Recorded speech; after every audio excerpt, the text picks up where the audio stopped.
Hi all, welcome to Wings to Win Education. Consumer behavior under risk and uncertainty.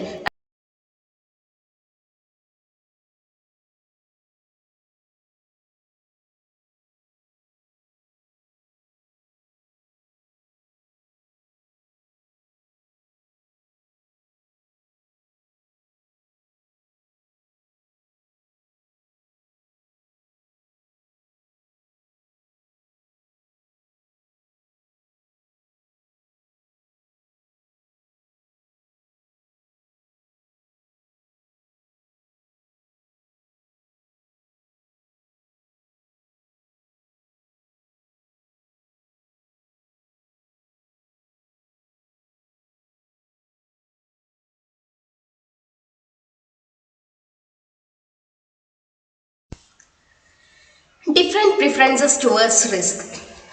റിസ്കിന്റെ മേല് അല്ലെങ്കിൽ risk എന്ന് പറയുന്ന ഒരു കാഴ്ചപ്പാടിന്റെ മേല് എന്തെല്ലാം പ്രിഫറൻസസ് ആണ് കൺസ്യൂമറിനുള്ളത്. ഒരു കൺസ്യൂമർ എങ്ങനെയാണ് റിസ്കിനെ അപ്രോച്ച് ചെയ്യുന്നത് എന്ന് നോക്കാം. People differ in their willingness to bear risk അല്ലെ. ചിലർ റിസ്ക് എടുക്കാൻ റെഡി ആയിട്ടുള്ളവരായിരിക്കും, ചിലർ റിസ്ക് ഇഷ്ടപ്പെടാത്തവരായിരിക്കും, ചിലർക്ക് റിസ്ക് എന്ന് പറയുന്നതിനോട് ന്യൂട്രൽ അപ്രോച്ച് ആയിരിക്കും. റിസ്ക് ഉണ്ടായാലും കുഴപ്പമില്ല, ഇല്ലെങ്കിലും പ്രശ്നമൊന്നുമില്ല, അങ്ങനത്തെവരുണ്ടാവാം.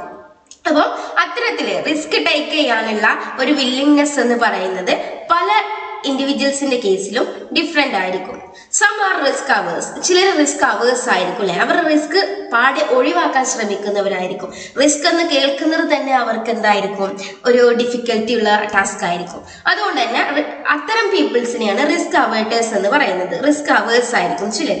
Some risk lovers. ചിലർ റിസ്ക് എടുക്കാൻ തയ്യാറായിട്ടുള്ളവരുണ്ടാവും, റിസ്കിനെ വല്ലാണ്ട് സ്നേഹിക്കുന്നവരുണ്ടാവും.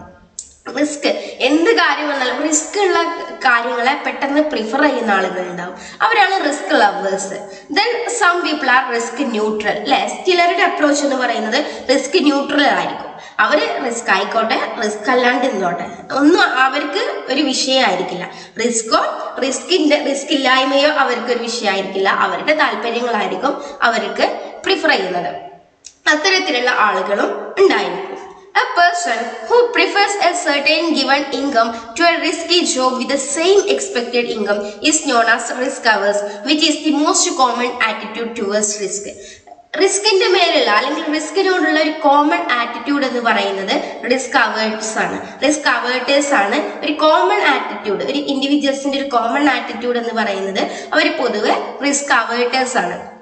ഡിസ്കവേഴ്സ് എന്ന് പറയുമ്പോൾ a person who prefers a certain given income to a risky job. ഒരു റിസ്കി ജോബിന് പകരം എന്താണ്, സർട്ടൻ ഇൻകം ഏൺ ചെയ്യുന്ന ഒരു ജോബ് ആയിരിക്കും അവർ പ്രിഫർ ചെയ്യാം. റിസ്കി ജോബ് ഉണ്ടായിരിക്കും, സർട്ടൻ ഇൻകം തരുന്ന ഒരു ജോബ് ഉണ്ടായിരിക്കും. ആ റിസ്കി ജോബ് എന്ന് പറയുന്നത് സ്ഥിരം സാലറി. ഒരുപക്ഷെ അദ്ദേഹത്തിന് ഒരു കസ്റ്റമറെ നഷ്ടപ്പെട്ടാൽ അദ്ദേഹം വൻ നഷ്ടത്തിലേക്ക് പോകും, അദ്ദേഹത്തിന് ചിലപ്പോൾ ഒന്നും കിട്ടില്ല. പക്ഷെ ഒരു കസ്റ്റമറെ ഏൺ ചെയ്യാൻ കഴിഞ്ഞാൽ അദ്ദേഹത്തിന് വൻ ലാഭമായിരിക്കും കിട്ടുക. പക്ഷെ ഒരു സർട്ടൈൻ ഇൻകം തരുന്ന ജോബ് എന്ന് പറഞ്ഞാൽ അവിടെ വേറൊരു ചാൻസ് ഇല്ല. ഒരു 5000 രൂപ എല്ലാ മാസവും 5000 രൂപ കിട്ടുന്നു, അല്ലെങ്കിൽ 10000 രൂപ എല്ലാ മാസവും കിട്ടുന്നു. വേറൊരു ഓപ്പർച്യൂണിറ്റി അവിടെ ഇല്ല, ആ ഇൻകം വർദ്ധിപ്പിക്കാനുള്ള ഒരു ഓപ്പർച്യൂണിറ്റി ഇല്ല. അപ്പോൾ റിസ്ക് അവേർട്ടഡ് ആയിട്ടുള്ള ഒരാള്, റിസ്കിനെ ഇഷ്ടപ്പെടാത്ത ഒരാൾ എന്തായിരിക്കും, ആ ഒരു സർട്ടൈൻ ഇൻകം തരുന്ന ജോബ് ആയിരിക്കും ചൂസ് ചെയ്യാം. Most people not only insure against risks but also seek occupation with relatively stable wages. പല പീപ്പിളും എന്ത് ചെയ്യുന്നുണ്ട്, റിസ്കിന് അഗെയിൻസ്റ്റ് ആയിട്ടല്ല, റിസ്കിനെ തടയുന്നതിന് വേണ്ടിയിട്ട്, റിസ്ക് റെഡ്യൂസ് ചെയ്യുന്നതിന് വേണ്ടിയിട്ട് ഇൻഷുർ ചെയ്യുന്നുണ്ട്. മാത്രമല്ല സ്റ്റേബിൾ വേജ് ആയിട്ടുള്ള ഒക്യുപ്പേഷനാണ് അവര് ചൂസ് ചെയ്യുന്നത്. ബിസിനസ്സിലേക്കൊക്കെ ഇറങ്ങാൻ പലരും മടിക്കുന്നത് എന്തുകൊണ്ടാണ്, റിസ്ക് എടുക്കാൻ തയ്യാറല്ലാത്തത് കൊണ്ടാണ് അല്ലെ. ഗവൺമെന്റ് ജോബ് എല്ലാവരും എന്തുകൊണ്ടാണ് പ്രിഫർ ചെയ്യുന്നത്, സേഫ് ആയിട്ടുള്ള ഒരു വേജ് നമുക്ക് കിട്ടും, അവിടെ റിസ്ക് ഇല്ല, അതുകൊണ്ടാണ്. അപ്പം റിസ്ക് അവേർട്ടേഴ്സ് എന്ന് പറയുന്നത് എന്താണ്, ഒരു സർട്ടൻ ഇൻകം തരുന്ന ജോബ് സെലക്ട് ചെയ്യുക. അത്തരത്തില് റിസ്കിനെ പാടെ ഒഴിവാക്കുന്ന, റിസ്ക് എന്ന് എടുക്കാൻ ബിയർ ചെയ്യാൻ തയ്യാറല്ലാത്തവരെയാണ് റിസ്ക് അവേർട്ടേഴ്സ് എന്ന് പറയുന്നത്. അതിന് നേരെ ഓപ്പോസിറ്റ് ഉള്ളവരാണ് എന്ത്, റിസ്ക് ലവേഴ്സ് എന്ന് പറയുന്നത്. അവർ എന്ത് വില കൊടുത്തും എന്ത് ചെയ്യും, റിസ്ക് ഏറ്റെടുക്കാൻ തയ്യാറാവും. ഇനി ഫിഗർ നോക്കുക. Applies to a person who risk averse. Risk അവേർട്ടേഴ്സിന്റെ കേസിൽ ഇത്തരത്തിലുള്ള ഒരു ഡയഗ്രാം ആയിരിക്കും വരുന്നത്. എങ്ങനെയാണ്? എക്സ് ആക്സിസിൽ നിന്നും നോക്കുമ്പോൾ ഏത് ഷേപ്പാണ് വരുന്നത്? കോൺകേവ് ടു എക്സ് ആക്സിസ് അല്ലെ. എക്സ് ആക്സിസിനോട് കോൺകേവ് ഷേപ്പിൽ വരുന്ന ഒരു ഫിഗർ ആണ് റിസ്ക് അവേർട്ടേഴ്സിന്റെ കേസിൽ വരുന്നത്. ഇവിടെ എന്താണ് എക്സ്പെക്റ്റഡ് ഇൻകം എന്ന് പറയുന്നത്? എന്തായിരിക്കണം? ഒരു റിസ്ക് അവേർട്ടർ എന്ന് പറയുന്നത് സർട്ടൻ ഇൻകം, ഒരു ഗിവൺ ഇൻകം അദ്ദേഹത്തിന് കിട്ടിയാൽ ആ ഇൻകം കൊണ്ട് സാറ്റിസ്ഫൈഡ് ആവുന്ന രീതിയിലുള്ള ആളാണ് ആര്? റിസ്ക് അവേർട്ടർ എന്ന് പറയുന്നത്. അദ്ദേഹത്തിന് എത്ര ഹയർ ഇൻകം കിട്ടാൻ തയ്യാറായാലും അദ്ദേഹം എന്ത് ചെയ്യില്ല? ആ റിസ്ക് എടുക്കാൻ തയ്യാറാവില്ല. അപ്പോൾ എക്സ് ആക്സിസിന് കോൺകേവ് ഷേപ്പ് കാണിക്കുന്ന, എക്സ് ആക്സിസിൽ നിന്ന് നോക്കുമ്പോൾ കോൺകേവ് ഷേപ്പ് കാണിക്കുന്ന ഒരു ഡയഗ്രമാണ് റിസ്ക് അവേർട്ടറുടെ കേസിൽ വരുന്നത്. ഇത് കാണിക്കുന്നത് എന്താണ്? റിസ്ക് ലവറുടെ കേസാണ്. എക്സ് ആക്സിസിൽ നിന്ന് നോക്കുമ്പോൾ ഇത് ഏത് ഷേപ്പാണ്? കോൺവെക്സ് ഷേപ്പാണ് കാണിക്കുന്നത്. ഇവിടെ റിസ്ക് ലവർ എന്താണ് ചെയ്യുക? ചെറിയ ഒരു തോതിൽ റിസ്ക് എടുക്കാനും വലിയൊരു തോതിൽ റിസ്ക് എടുക്കാനും ഒക്കെ അദ്ദേഹം തയ്യാറായിരിക്കും. ഏത് വിധേനയും റിസ്ക് എടുക്കാൻ ഈ റിസ്ക് ലവർ തയ്യാറായിരിക്കും. അതുകൊണ്ടാണ് എന്താണ് ഒരു കോൺവെക്സ് ഷേപ്പുള്ള, എക്സ് ആക്സിസിൽ നിന്ന് നോക്കുമ്പോൾ കോൺവെക്സ് ഷേപ്പുള്ള ഒരു കേവ് ആണ് റിസ്ക് ലവറുടെ കേസിൽ വരുന്നത്. Figure C shows the risk neutral person എങ്ങനെയായിരിക്കും? സ്ട്രേറ്റ് ലൈൻ ആയിരിക്കും. അദ്ദേഹത്തിന് പ്രത്യേകിച്ച് താല്പര്യങ്ങളോ കാര്യങ്ങളോ ഒന്നും ഉണ്ടായിരിക്കില്ല. അദ്ദേഹം റിസ്കിനോട് എന്തായിരിക്കും? ന്യൂട്രൽ ആയിരിക്കും. ഒരു തരത്തിലുള്ള റിസ്കിനെ ഫേവർ ചെയ്യുന്നില്ല, റിസ്കിനെ അവോയ്ഡ് ചെയ്യുന്നില്ല. റിസ്ക് വന്നാൽ വന്നു, പോയാൽ പോയി. ആ ഒരു അപ്രോച്ചാണ് ആർക്ക്? റിസ്ക് ന്യൂട്രൽ പേഴ്സൺ ഉള്ളത്. അദ്ദേഹത്തിന്റെ ഒറിജിനിലൂടെ സ്ട്രേറ്റ് ലൈൻ ആയിട്ട് പോകുന്ന ഒരു കേവ് ആണ് ആർക്കുള്ളത്? റിസ്ക് ന്യൂട്രൽ പേഴ്സന്റെ കാര്യത്തിൽ ഉള്ളത്. ഇനി നോക്കാം, ഇത് സെയിം പിക്ക് തന്നെയാണ്. ഇത് റിസ്ക് അവേർട്ടറുടെ കാര്യത്തിൽ, ഇത് റിസ്ക് ലവറുടെ കാര്യത്തിൽ, ഇത് റിസ്ക് ന്യൂട്രൽ പേഴ്സന്റെ കാര്യത്തിൽ. ഈ കേവിനെ ഒന്ന് ഐഡന്റിഫൈ ചെയ്ത് വെക്കുക. ചിലപ്പോൾ നമ്മളോട് റിസ്ക് ഏതെങ്കിലും ഒരു കേവ് തന്നിട്ട് ഇത് ആരുടേതാണ്, ഏത് തരം പ്രിഫറൻസ് ആണെന്ന് ചോദിക്കാം. അങ്ങനെയൊക്കെ പാസ്റ്റ് ക്വസ്റ്റ്യൻ കണ്ടുവന്നിട്ടുണ്ട്. അതുകൊണ്ട് ഈ മൂന്ന് ഫിഗറും ഒന്ന് ഐഡന്റിഫൈ ചെയ്ത് വെക്കുക. Risk averter, risk lover and risk neutral person. Saint Petersburg paradox and Bernoulli's hypothesis. Saint Petersburg പാരഡോക്സും ബെർണോളി ഹൈപ്പോത്തസിസും എന്താണെന്ന് നോക്കാം. എന്താണ് ഈ കാര്യം? Daniel Bernoulli evinced great interest in the problem known as St. Petersburg paradox and tried to resolve this. St. Petersburg paradox refers to the problem why most people are unwilling to participate in a fair game or bet. For example, offer of participating in a gamble in which a person has even chance, that is 50-50 odds of winning or losing, is a fair game. Thus, according to St. Petersburg, in an uncertain game, a most individual will not make a fair bet, or in other words, will not play the fair game. അതായത് Daniel Bernoulli എന്ന് പറഞ്ഞിട്ടുള്ള ഒരു വ്യക്തി എന്ത് ചെയ്തു? Saint Petersburg paradox എന്ന് പറയുന്ന ഒരു പാരഡോക്സിക്കൽ സിറ്റുവേഷന് എന്തുകൊണ്ടാണ് ഈ സിറ്റുവേഷൻ സംഭവിക്കുന്നത് എന്നുള്ളത് അനലൈസ് ചെയ്ത് അതിനൊരു ഉത്തരം കണ്ടെത്താൻ ശ്രമിച്ചു. അതാണ് ബെർണോളി ഹൈപ്പോത്തസിസ് എന്ന് പറയുന്നത്. ഈ ബെർണോളി ഹൈപ്പോത്തസിസ് പഠിക്കുന്നതിന് മുമ്പ് എന്താണ് സെന്റ് പീറ്റേഴ്സ്ബർഗ് പാരഡോക്സ് എന്ന് നമുക്ക് അറിയണം. ഈ സെന്റ് പീറ്റേഴ്സ്ബർഗ് പാരഡോക്സ് എന്ന് പറയുന്നത് റഷ്യയിലെ ഒരു പ്ലേസ് ആണ് സെന്റ് പീറ്റേഴ്സ്ബർഗ് എന്ന് പറയുന്നത്. ഈ സെന്റ് പീറ്റേഴ്സ്ബർഗ് എന്ന് പറയുന്ന ഒരു സ്ഥലത്ത് ഒരു പാരഡോക്സിക്കൽ സിറ്റുവേഷൻ നിലനിന്നിരുന്നു. അതായത് അവിടുത്തെ ജനങ്ങൾക്ക് ഗാംബ്ലിങ്ങില് അല്ലെങ്കിൽ ഒരു ഫയർ ഗെയിമില് പങ്കെടുക്കാനുള്ള ഒരു അവസരം വന്നു.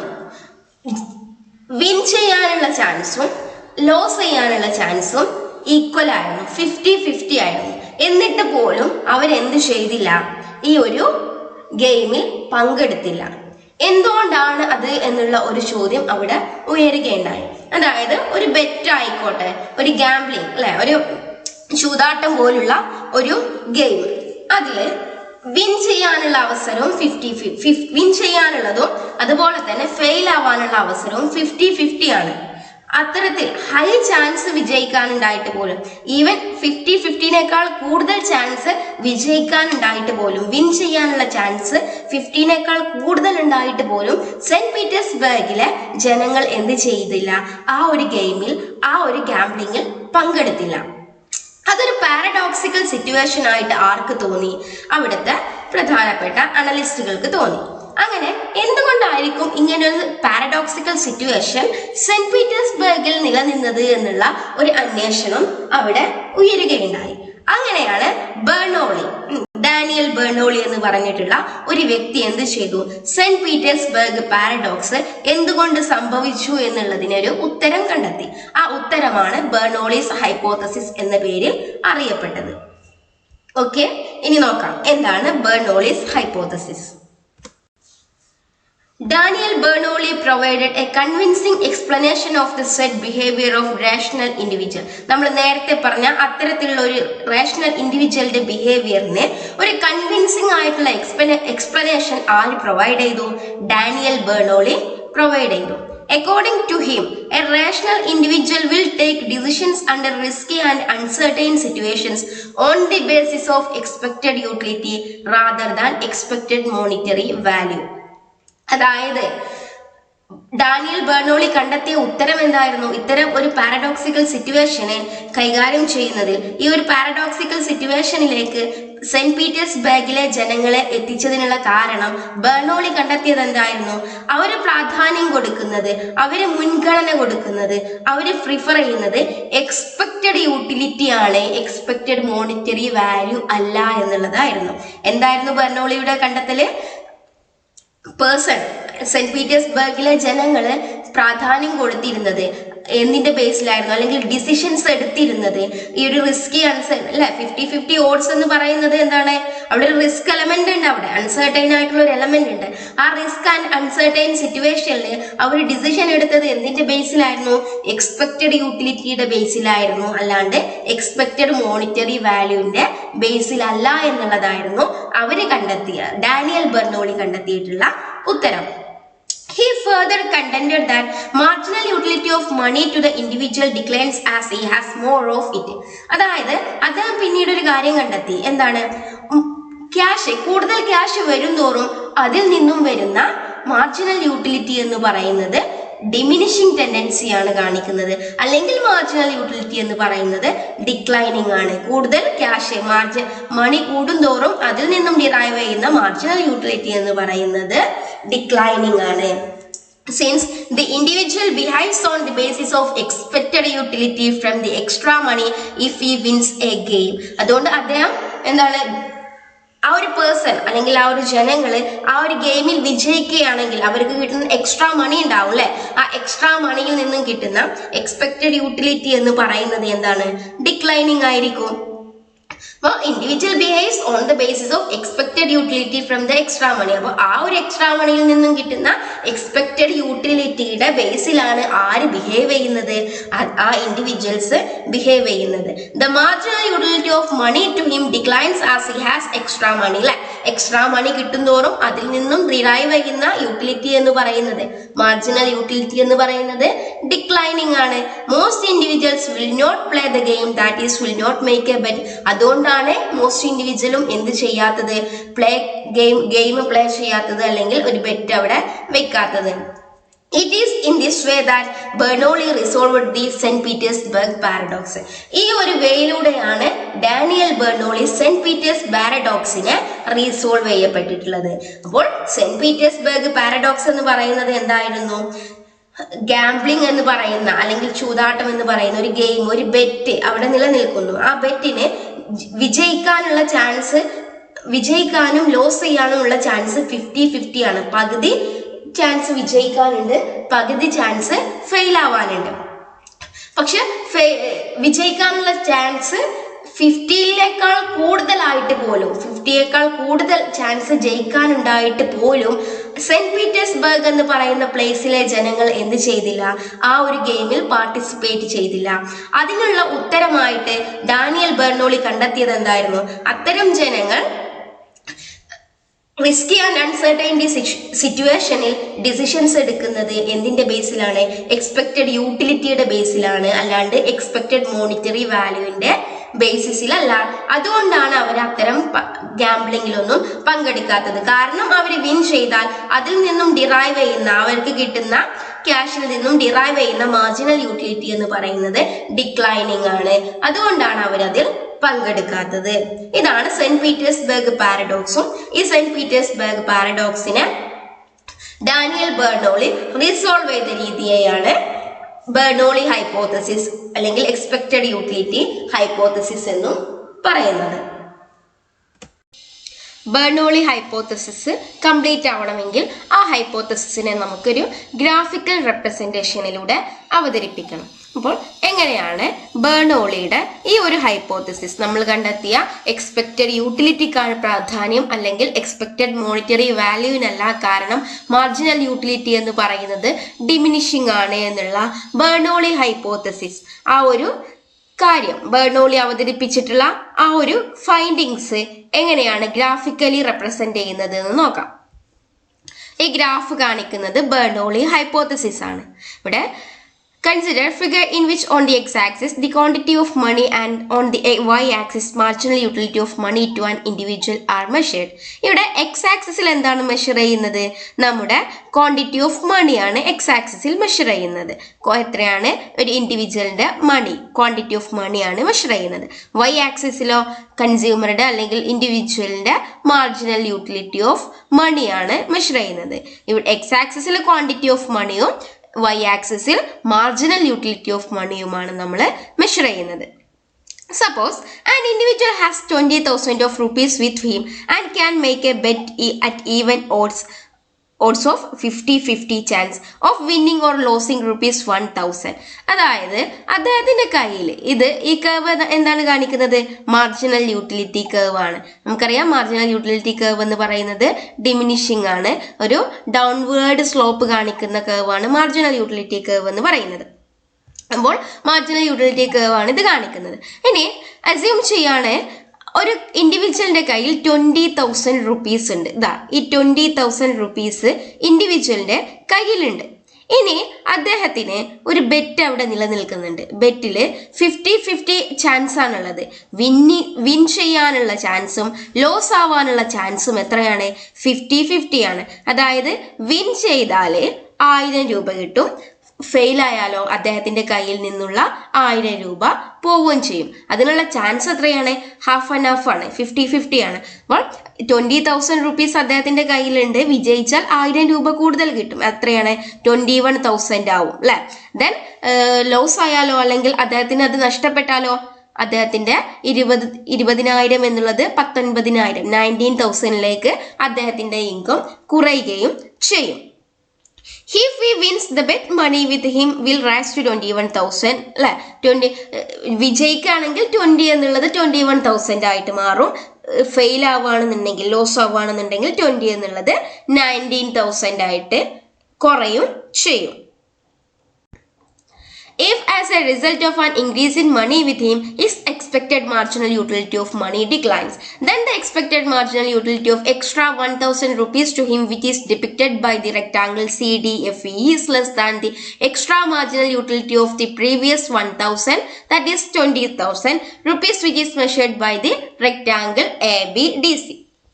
അതായത് അദ്ദേഹം വിജയിച്ചു എന്ന് വെച്ചോ, അങ്ങനെ വിജയിക്കുകയാണെങ്കിൽ അദ്ദേഹത്തിന് എന്ത് കിട്ടും? 21,000 രൂപ കിട്ടും. അതായത് ഇങ്ങോട്ട് ഷിഫ്റ്റ് ചെയ്യും അല്ലെ, 21,000 രൂപ കിട്ടും. ഇനി അദ്ദേഹം ഫെയിൽ ആവാന്ന് വെച്ചോ, അദ്ദേഹത്തിന് 19,000 രൂപയായിരിക്കും കിട്ടുന്നത്.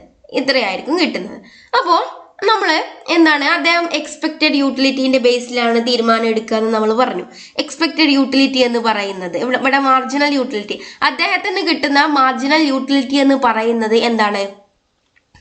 20,000 ആവുമ്പോൾ ഡി എന്ന് പറയുന്ന ഇത്രയും മാർജിനൽ യൂട്ടിലിറ്റി ഉണ്ടാവും. പക്ഷെ അദ്ദേഹത്തിന് വിജയിച്ചിട്ട് അദ്ദേഹത്തിന് 21,000 കിട്ടുകയാണ്. അദ്ദേഹത്തിന്റെ മാർജിനൽ യൂട്ടിലിറ്റി എന്താണ് ചെയ്യുന്നത്? ഡിമിനിഷിംഗ് ആണ് കാണിക്കുന്നത്, ഡിക്ലൈനിങ് ആണ് കാണിക്കുന്നത്. പക്ഷെ ഫെയിൽ ആയാല് അദ്ദേഹത്തിന് 19,000 രൂപയാണ് കിട്ടുന്നത്. അപ്പോൾ അതിന്റെ മാർജിനൽ യൂട്ടിലിറ്റി എന്ന് പറയുന്നത് ഹയർ ആണ്. ഇനി നോക്കുക, അദ്ദേഹം വിൻ ചെയ്യാണ് എന്നുണ്ടെങ്കിൽ, ബെറ്റിൽ വിൻ ചെയ്യാണ് എന്നുണ്ടെങ്കിൽ അദ്ദേഹത്തിന് കിട്ടുന്ന കൂടുതൽ വരുമാനം 21,000 ആണ്. അതിൽ നിന്നും കിട്ടുന്ന മാർജിനൽ യൂട്ടിലിറ്റി, എക്സ്ട്രാ യൂട്ടിലിറ്റി എന്ന് പറയുന്നത് എത്രയാണ്? CDFE എന്ന് പറയുന്ന ഈ ഒരു ഭാഗമാണ് അദ്ദേഹത്തിന് കിട്ടുന്നത്. ഇനി അദ്ദേഹം ഫെയിൽ ആയാലോ? ABDC എന്ന് പറയുന്ന ഈ ഭാഗമാണ്. ഈ ABDC is greater than CDFE എന്നുള്ളതാണ്. അതായത് വിൻ ചെയ്താൽ പോലും അദ്ദേഹത്തിന്റെ പ്രസന്റ് ഇൻകത്തിനേക്കാൾ കുറവാണ് മാർജിനൽ യൂട്ടിലിറ്റി കിട്ടുന്നത്. സംതൃപ്തിയാണല്ലോ യൂട്ടിലിറ്റി എന്ന് പറയുന്നത്. പിന്നെ എന്തിന് അദ്ദേഹം ഈ ഒരു ബെറ്റിൽ പങ്കെടുക്കണം എന്നുള്ളതാണ് ഡാനിയൽ ബെർണോളി കണ്ടെത്തിയിട്ടുള്ളത്. അദ്ദേഹത്തിന്റെ പ്രസന്റ് ഇൻകത്തിൽ നിന്നാണ് അദ്ദേഹത്തിന് കൂടുതൽ യൂട്ടിലിറ്റി കിട്ടുന്നത്. എന്തിനേക്കാളും അദ്ദേഹം വിജയിച്ച് കൂടുതൽ ഇൻകം നേടിയാൽ കൂടി ഇപ്പോൾ പ്രസന്റ് കിട്ടുന്ന യൂട്ടിലിറ്റി അത്രത്തോളം കിട്ടില്ല. ആ ഒരു യൂട്ടിലിറ്റിയിൽ കുറവേ സംഭവിക്കുന്നുള്ളൂ. പിന്നെ എന്തുകൊണ്ട് ഈ ഒരു ഇൻഡിവിജ്വൽ അത്തരത്തിലുള്ള ഒരു ഗാംബ്ലിങ്ങിൽ അല്ലെങ്കിൽ ഒരു ബെറ്റിൽ പങ്കെടുക്കണം എന്നുള്ള ക്വസ്റ്റ്യൻ ആണ്, എന്നുള്ള ഒരു ആൻസർ ആണ് ആര് കണ്ടെത്തിയിട്ടുള്ളത്? ഡാനിയൽ ബെർണോളി സെന്റ് പീറ്റേഴ്സ്ബർഗ് പാരഡോക്സിന് കണ്ടെത്തിയിട്ടുള്ളത്. അതാണ് നമ്മളിവിടെ ഗ്രാഫിക്കലി അനലൈസ് ചെയ്തിട്ടുള്ളത്.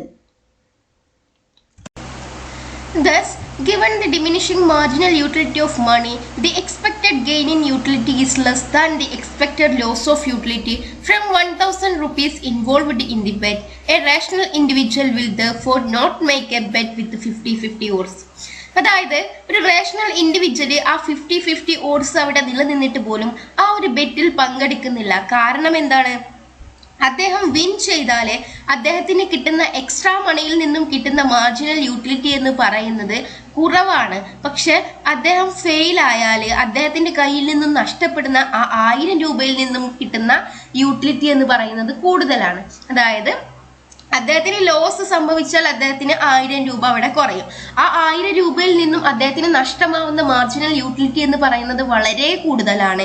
എന്തിനേക്കാളും വിൻ ചെയ്തിട്ട് കിട്ടുന്ന 1000 രൂപയിൽ നിന്നും കിട്ടുന്ന മാർജിനൽ യൂട്ടിലിറ്റിനേക്കാളും കൂടുതൽ മാർജിനൽ യൂട്ടിലിറ്റി അദ്ദേഹത്തിന് എവിടെ നഷ്ടപ്പെടുന്നുണ്ട്? അദ്ദേഹം ലോസ് ആയാൽ നഷ്ടപ്പെടുന്നുണ്ട്. അതുകൊണ്ട് തന്നെ മാർജിനൽ യൂട്ടിലിറ്റി നഷ്ടപ്പെടാനുള്ള ചാൻസ് ആണ് അദ്ദേഹത്തിന് കൂടുതലുള്ളത്. അതുകൊണ്ടാണ് അദ്ദേഹം എന്ത് ചെയ്യുന്നത്? ആ 50-50 ഓഡ്സ് അവിടെ നിലനിന്നിട്ട് പോലും ആ ഒരു ബെറ്റിൽ അദ്ദേഹം പങ്കെടുക്കാത്തത്. It may be further noted that a rational individual would even be unwilling to bet or gamble even at favourable odds if his marginal utility of money declines very rapidly. അദ്ദേഹത്തിന്റെ ഈ favourable ods അദ്ദേഹത്തിന് ഉണ്ടായാൽ പോലും അദ്ദേഹം പങ്കെടുക്കില്ല. കാരണം എന്ന് വെച്ചാൽ marginal utility of മണി പെട്ടെന്ന് തന്നെ ഡിക്ലൈൻ ചെയ്യുന്നുണ്ട്. വളരെ റാപ്പിഡ് ആയിട്ടാണ് അദ്ദേഹത്തിന്റെ മാർജിനൽ യൂട്ടിലിറ്റി ഓഫ് മണി എന്ന് പറയുന്നത് ഡിക്ലൈൻ ചെയ്യുന്നത്. The individual behaves rationally in the sense that he will behave on the basis of expected gains and losses of utility from winning and losing money through gambling. അദ്ദേഹം ഒരു ഗാംബ്ലിങ്ങിലൂടെ അദ്ദേഹത്തിന് കിട്ടുന്ന അല്ലെങ്കിൽ ഒരു വ്യക്തിക്ക് കിട്ടുന്ന വിൻ ചെയ്യുന്ന ലോസ് ചെയ്താലും ലഭിക്കുന്ന മണീനേക്കാളും ക്യാഷിനേക്കാളും അവർ നോക്കുന്നത് ആ ക്യാഷിൽ നിന്നും കിട്ടുന്ന യൂട്ടിലിറ്റി, ആ ക്യാഷിൽ നിന്നും നഷ്ടമാകുന്ന യൂട്ടിലിറ്റിയാണ് കൂടുതലെങ്കിൽ അവർ ആ ബെറ്റിലോ ആ ഗാംബ്ലിങ്ങിലോ പങ്കെടുക്കില്ല. ഇനി വിൻ ചെയ്താൽ കിട്ടുന്ന ക്യാഷിൽ നിന്നും ഡിറൈവ് ചെയ്യുന്ന മാർജിനൽ യൂട്ടിലിറ്റിയാണ് കൂടുതലെങ്കിൽ അവർ ആ ബെറ്റിൽ പങ്കെടുക്കും. അതുകൊണ്ട് മാർജിനൽ യൂട്ടിലിറ്റി ഏതിൽ നിന്നാണോ ഡിറൈവ് ചെയ്യുന്നത് അതിനനുസരിച്ചിരിക്കും അവരുടെ തീരുമാനം എന്ന് പറയുന്നത്. മാർജിനൽ യൂട്ടിലിറ്റി ഡിമിനിഷിംഗ് ആയതുകൊണ്ട് തന്നെ അവർക്ക് എന്ത് ചെയ്യില്ല? ആ ഒരു ബെറ്റിൽ പങ്കെടുക്കാൻ കഴിയില്ല. Although Bernoulli's hypothesis that individual decisions to participate in a gamble or not depends on his expected utility rather than expected money value of the game. അതുകൊണ്ട് തന്നെ ബെർണോളിയുടെ ഫൈനൽ ഫൈൻഡിങ്സ് എന്ന് പറയുന്നത് എന്താണ്? പീപ്പിൾ പ്രിഫർ ചെയ്യുന്നത് എക്സ്പെക്റ്റഡ് യൂട്ടിലിറ്റി ആണ് rather than expected money value. Expected money വാല്യൂവിനേക്കാൾ 1000 രൂപ അധികം കിട്ടും, 2000 രൂപ അധികം കിട്ടും എന്നൊന്നും അല്ല അവർ ചിന്തിക്കുന്നത്. അവർ ചിന്തിക്കുന്നത് എന്താണ്? 1000 രൂപ അധികം കിട്ടിയാൽ അതിൽ നിന്നും എത്ര യൂട്ടിലിറ്റി കിട്ടും, 1000 രൂപ നഷ്ടപ്പെട്ടാൽ അതിൽ നിന്നും എത്ര യൂട്ടിലിറ്റി കിട്ടും, എത്ര സംതൃപ്തി കിട്ടും. അങ്ങനെ ആ സംതൃപ്തി ഏതാണോ കൂടുതൽ, ആ സംതൃപ്തി ഏതിലാണോ കൂടുതൽ അതിനനുസരിച്ചായിരിക്കും അവരുടെ തീരുമാനം വരുന്നത്. മാർജിനൽ യൂട്ടിലിറ്റി ഡിമിനിഷിംഗ് ആയതുകൊണ്ട് തന്നെ അവരുടെ മാർജിനൽ യൂട്ടിലിറ്റി ഏതിലായിരിക്കും കൂടുതൽ, സംതൃപ്തി ഏതിലായിരിക്കും കൂടുതൽ? അദ്ദേഹം ലോസ് ചെയ്യുന്ന മണിക്കായിരിക്കും യൂട്ടിലിറ്റി കൂടുതൽ. അതുകൊണ്ട് യൂട്ടിലിറ്റി അദ്ദേഹത്തിന് നഷ്ടപ്പെടാനാണ് ചാൻസ്. അതുകൊണ്ടാണ് അദ്ദേഹം ആ ഒരു വ്യക്തി, ഒരു ഇൻഡിവിജ്വൽ സെന്റ് പീറ്റേഴ്സ്ബർഗ് ഞങ്ങൾ എന്തിൽ പങ്കെടുക്കാത്തത്? ഫേവറബിൾ ഓഡ്സ് ഉണ്ടായിട്ട് പോലും ഈ ഒരു ഗാംബ്ലിങ്ങിൽ അല്ലെങ്കിൽ ബെറ്റിലൊന്നും പങ്കെടുക്കാത്തത് എന്നുള്ളതാണ് ബെർണോളിയുടെ വിശദീകരണം. Further, Bernoulli's main point that an individual consider expected utility from the extra money rather than monetary value of the gain itself has found wide acceptance among economists. Bernoulli കണ്ടെത്തിയ ഈ ഒരു കാര്യം, ഏത് കാര്യം? എക്സ്പെക്റ്റഡ് യൂട്ടിലിറ്റി ാണ് പ്രാധാന്യം കൊടുക്കുന്നത്, അല്ലാണ്ട് എക്സ്പെക്റ്റഡ് മണിക്കല്ല എന്നുള്ള ആ ഒരു തീം എക്കണോമിക്സിന്റെ ഇടയിൽ വൈഡ് അക്സെപ്റ്റൻസ് കിട്ടി. പല എക്കണോമിക്സുകളും അതിനെന്ത് ചെയ്തു? അക്സെപ്റ്റ് ചെയ്തു. However, a major drawback of Bernoulli's expected utility hypothesis is that it assumes cardinally measurable utility, which economists today find it difficult to believe. അതായത് എങ്കിൽ പോലും വൈഡ് അക്സെപ്റ്റൻസ് ഒക്കെ കിട്ടി. എന്തിന്? ബെർണോളിയുടെ ഈ ഒരു കണ്ടെത്തലിന് വലിയൊരു അക്സെപ്റ്റൻസ്, വലിയൊരു അവകാശം എവിടെ കിട്ടി? എക്കണോമിസ്റ്റുകളുടെ ഇടയിൽ കിട്ടി. പക്ഷെ അതിന്റെ മെയിൻ ഡ്രോബാക്ക് ആയിട്ട് ഉള്ളത് എന്തായിരുന്നു?